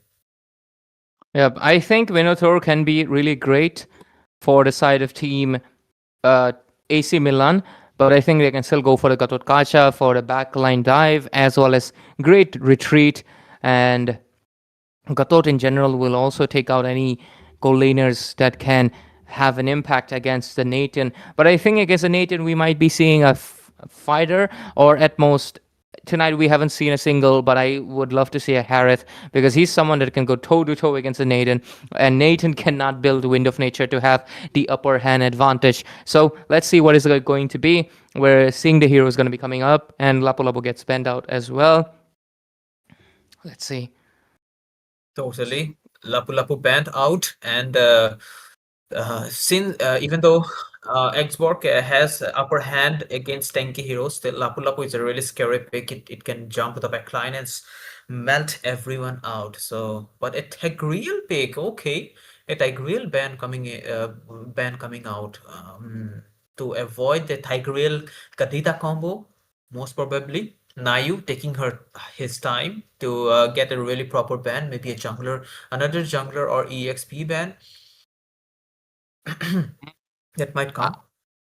I think they will ban an EXP, but no, okay, they ban out the carry. Interesting. Nathan actually kind of wins the lane against the carry, but I guess they don't want to take the risk of the very late game. So the tank is going to be safe. Pretty good. Good stuff right here. But the Minotaur's still open. The Gadotkacha's still open. And in the goal lane, like I mentioned, they can still go in for Harris if they want to try that. But let's see. Don't go for the physical marksman though, because Nathan will just build the Wind of Nature and you're going to be in a very bad position. And you were right. Looks like the Xborg is going to be going into that EXP lane, as we will have number one party anthem based as F name, because that song is lit. Yep, there we go. The Fredrin coming in, and maybe he will switch it to the Retribution, if I'm not wrong. But okay, again, the Guinevere coming in, Guinevere jungle for the CC. And will it be a super tanky lineup? Okay, and also has really high mobility and knockups. So will it be a Carmilla? This Carmilla would be great in a way, but no, they go for a Cho. After a long while, we're going to be seeing a Chow making a debut in the Land of Dawn, ladies and gentlemen. And I'm always excited to see the Cho because he is also one of the high tier skilled roamers, because obviously he's going to be going towards the roam phase, unless no, he's going into the roam. But with this, the other side, they have yet to pick up the gold lane, and they can push Xborg into the gold lane if they want and pick up a hero that can win against the Yu Zhong, because Esmeralda still open. They can still go for it, but let's see. We still got some time. And what is it going to be? EXP lane, gold lane. Gold lane, very risky. What is it going to be? The decision. Let's see. Mm-hmm. Okay. Really OP pickoffs. Oh, a Granger coming in. Positioning, man. This hero is super. Positioning is really important on this hero. I mean, unlike in Nathan, you just pop your ultimate and just do some basic attacks and just melt everyone. Granger, you have to position a lot. But after you get the spike, you have the Sky Piercer stacks. He can actually shred open everyone. But the space he's gonna get is a lot. He have a Fredrin in front of him. He have a Grok. But the pickoffs, man, it could be scary. There is a Chow if he does lands a really nice Jutkundu on him and takes him towards the Kadita. It's an easy combo and can be wiped out since he doesn't have the Purify in his hand. So he have to be really aware of the map, man, and he might not be able to play freely because of that, the pickoffs, man. So let's see what will happen. Draken Kun is there to melt the tanky frontliners, but all the heroes are super mobile here. Welcome So let's see to if the Mobile X-Borg will be really Legends. effective here or not. But with this, guys, we are back into the 5 Land of Dawn. seconds till the enemy You guys reaches the are watching battlefield. Arunoday Smash them. Esports X EV All Games, troops deployed. X Wish, and Key Gigs. And yup, let's see which of these two teams will get the win. If you guys are watching AC Milan versus Tokyo Manjikai. So let's see who will get the win on this one. Ray, who do you think will get the first blood? It is very interesting in this game for a simple reason, because early game wise both of these teams actually don't have much except for their fighters. So the fighters is actually the one that will like determine who gets that first blood. Cho already being a menace as usual, doing the job that a Chow main should do. On the bottom side, Yu Zhang obviously winning out the lane against the X-Borg. The Little Wanderer gonna be getting into the hands of the Brethren. And for now, at least, things will be peaceful until we get into that turtle fight. Yep. Okay, Chow, as usual. Oh, for the first blood. Blood. X-Borg came in a little bit too aggressive, maybe. Gets taken down on the other side. The Grok losing a lot of HP to the Chow. Impressive work. Yeah, man, Rock is super low, and the turtle is coming still. 33 seconds to come. I think this Grok should go recall and get his HP back. But look at that knockups, man. Even to a Novaria trying, might be forced to. Oh, she's losing minions right now. But quick shot was that Grok not having connect. time. A Chow wins Got it. it. Nayu get the kill. Roamer takes out the other Roamer. Chow mains are just made different. Oh, he even takes a shot, but unfortunately not enough damage. Nathan taking a lot of poke, a lot of Rhapsody in his face, but he's gonna be fine, at least for now. Turtle fight gonna be coming in. Fredrin on the other side. If the damage is gonna be there, Guinevere looking for a steal. Can she go for it? Can she try for it? Let's see. Yuzhong coming in with the Black Dragon. Not just yet. Here comes the Dragon soaring to the skies. The Turtle is low. Team fight is up, but Turtle will take a kill and will make sure he gets taken out with the Turtle secure as well. 5-0. Oh, condensed milk on the top will make sure Granger does not age well and gets the kill as well. 5-0. They are in a massive lead. Oh damn. AC Milan is winning from all of the sides here, one after another. They won the team fight, they got the turtle, they got everything. And right now this Kadita going for that glowing wand, it seems. Nathan maybe going with the feather of heavens here. So, and two Sky Piercers getting built up together. Look at that. Novaria with the Sky Piercer and also the Granger, even though they are losing the game. That's not the best time, but again, wild charge. Coming in on top, Grok. Baji-san not having his good time. Baji-san will have to say Yamete because they're not stopping. They're taking him out each time around. And the next one might just be Shifuyu. Shifuyu, better watch out. You have 3 people on top, but he will play passive. Novaria comes in for the backup. Damn, man. I guess this is not the best time to go for the Sky Piercer. Maybe he should prioritize the Hunter Strike for the raw damage first. But it is what it is. Let's see how it will go here. And there we go. The Chao is charging the Jut Kanado so that he can combo it out with the Way of the Dragon here. Maybe planning to catch the Ranger? No, look at that. He just catches the Grok and worked it out. Don't stop getting melted out. 0-4-0. Their roamers is just not the best time of his night. Bro, they just killed him 4 times, bro. He will be harassed mentally. That's not fair. But again, the taunt coming in. Nayu, will he be taken out? Let's see. Nah, he's tanky, man. Because they have the lead. He has the XP buff at least. Yep. For now, they're gonna be fine. And with this, the turtle's gonna be coming up. The second one of the match. Fredrin trying to look for an angle. Grok, despite being taken down multiple times, he's trying to play aggro, but he's only level 4. Yuzhong's level 7. NX Borg cannot join the team fight. Turtle getting juked on this side. Karira coming in. She's getting stuck between the walls, but he uses the rough waves. Here comes the Chao Flicker combo. Nathan responds immediately. Can he get a kill? Yes, he does. Grok even with the tectonic charge. The tech charge ain't gonna be enough. He gets taken out, and the one surviving will be the Novaria, only with a little bit of an HP, just because she went out of the map. And with this turtle as well is gonna go into the favor of the side of team, not other than AC Milan. They are ruthless. Their synergy seamless, and they are putting in a lot of endless pressure for the side of team Tokyo Manjika. Totally. Yuzhong doing a great job zoning out the turret so that the Nathan and him can take it out without obstacles. Really nice synergy coming up from them. But still, it's a 5-minute mark. That's the last chunky minion with that XP on it. So yeah, looking at the bottom lane, seems like Chao is there. He's maybe waiting for the other teammates to come there so that they can combo it out. But so far the lead, looking at the lead, 3k, almost 4k lead on the side of AC Milan, and they are constantly making it. Right now they have to just focus on getting more map control into their hands by taking out turrets, and they can start snowballing. But oh, tech charge in the mid lane. Condensed milk will get condensed between the walls, but with the price will be paid by Baji-san getting taken down again. Here comes the dragon with the Shah Essence. 1 HP for the Granger, and the Novaria barely scraping it off and surviving it for now. yeah, that was a nice wild charge. Got a kill on the Nathan. That's good thing.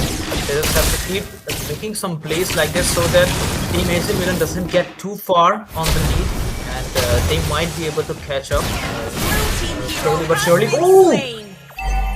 Oh my God! That Sonata just one shot at that Kadita, man. That was perfectly done. They're able to recuperate a few kills. They're putting in the pressure in the mid lane. Xborg proving to be crucial in the team fight. But guess what? Xborg being on the team fight means Nathan was able to push in. Here comes another flicker kick, and Chow will get Granger, but he will be able to dash out. Here comes the flames of fury. Jack and Kuhn will get a kill, but Shifuyu ultimately will fall down to the fury of the Guinevere.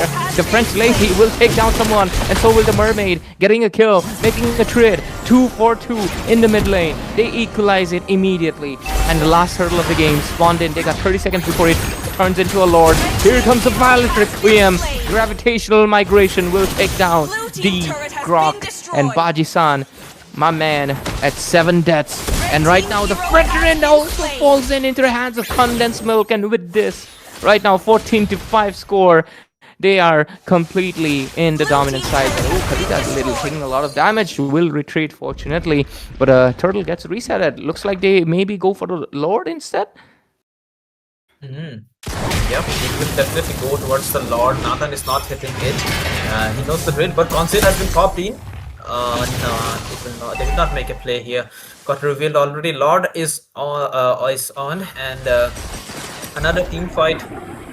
If any of the team loses a member, we might see a Lord contest here, and the team will get a Lord advantage. Might be push some more turrets for some more map control here. Look at More Kalita. map control is what's gonna matter. The Lord getting melted down really fast. There's no respawn, but the response comes in from the mermaid, takes down the lady, and right now the Black Dragon coming in, tech charge into the wall. Fredrin trying to make a retreat. Can he do that? Gravitational migration knocks him up, takes him down. They get a kill. Saul will take him out, and right now look at that, they're still going in. Xbox cleaning it out, but no, doesn't matter. Fuyu gets taken out by Nayu, and they're still going in stock. Export gonna be trying to retreat. Grok faces the fury again and again. Baji-san taken out for the 8th time of the match.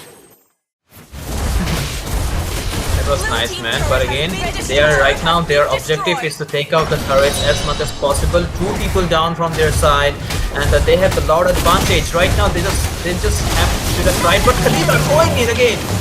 Kadita's aggressive now.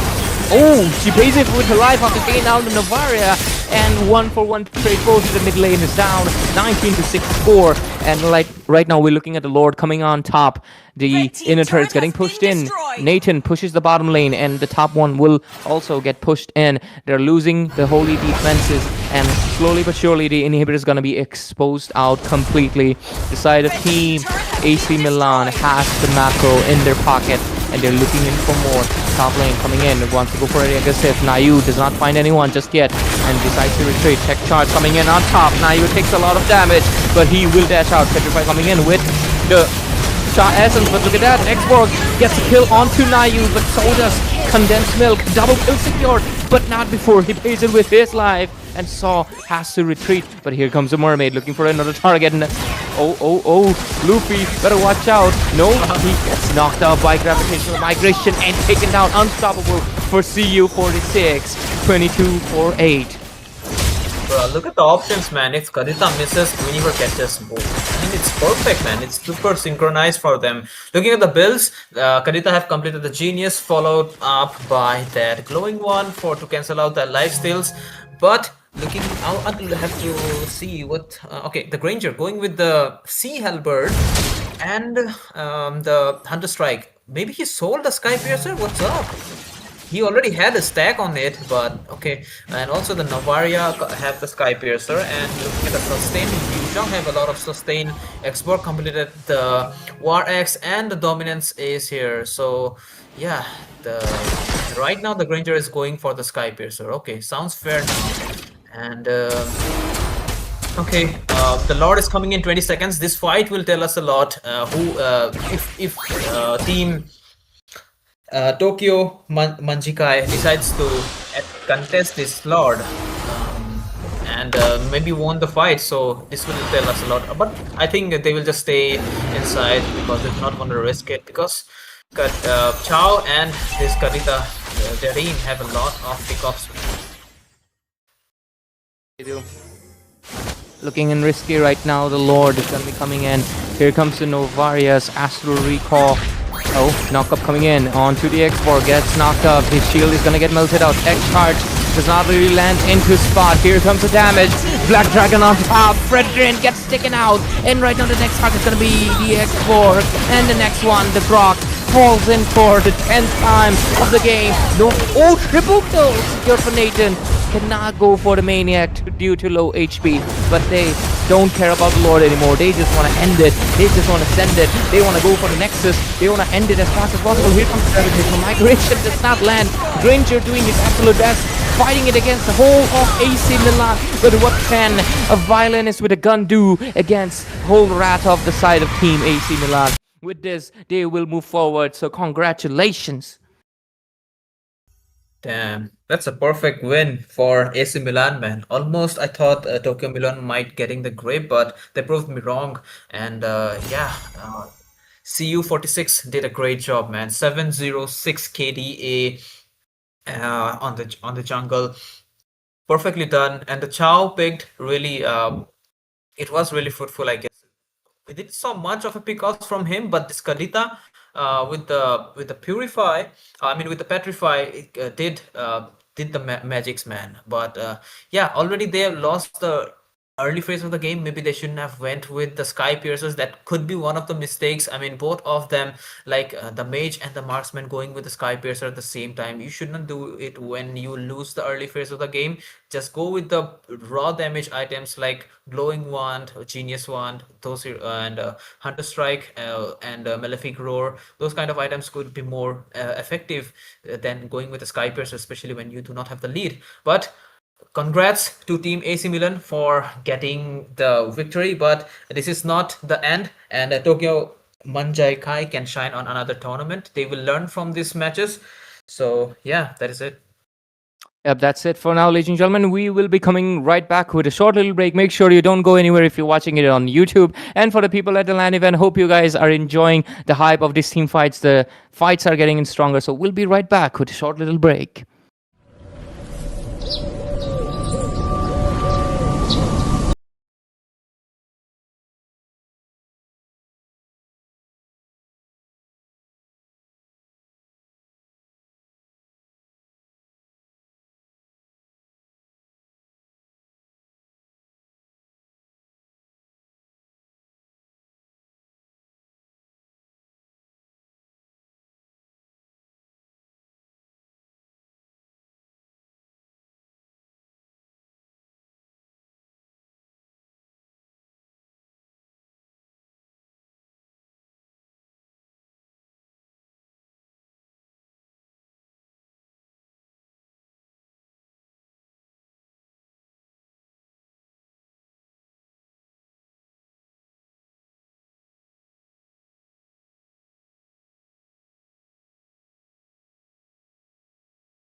guys, guess where I'm at Symbol Festival जो कि 10 से शुरू हो चुका था और अभी 21 तक चलते रहेगा।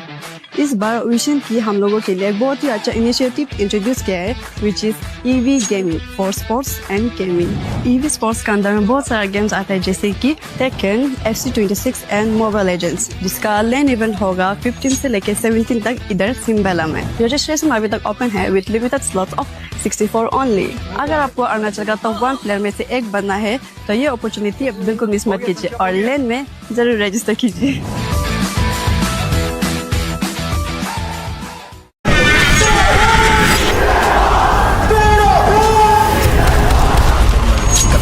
बाबे ने मेरा तेरी माया पे मेहरबान, team size double bed, east side trouble है, बेस और ट्रबल है, हथियार एफएलएफ फील लाइक क्या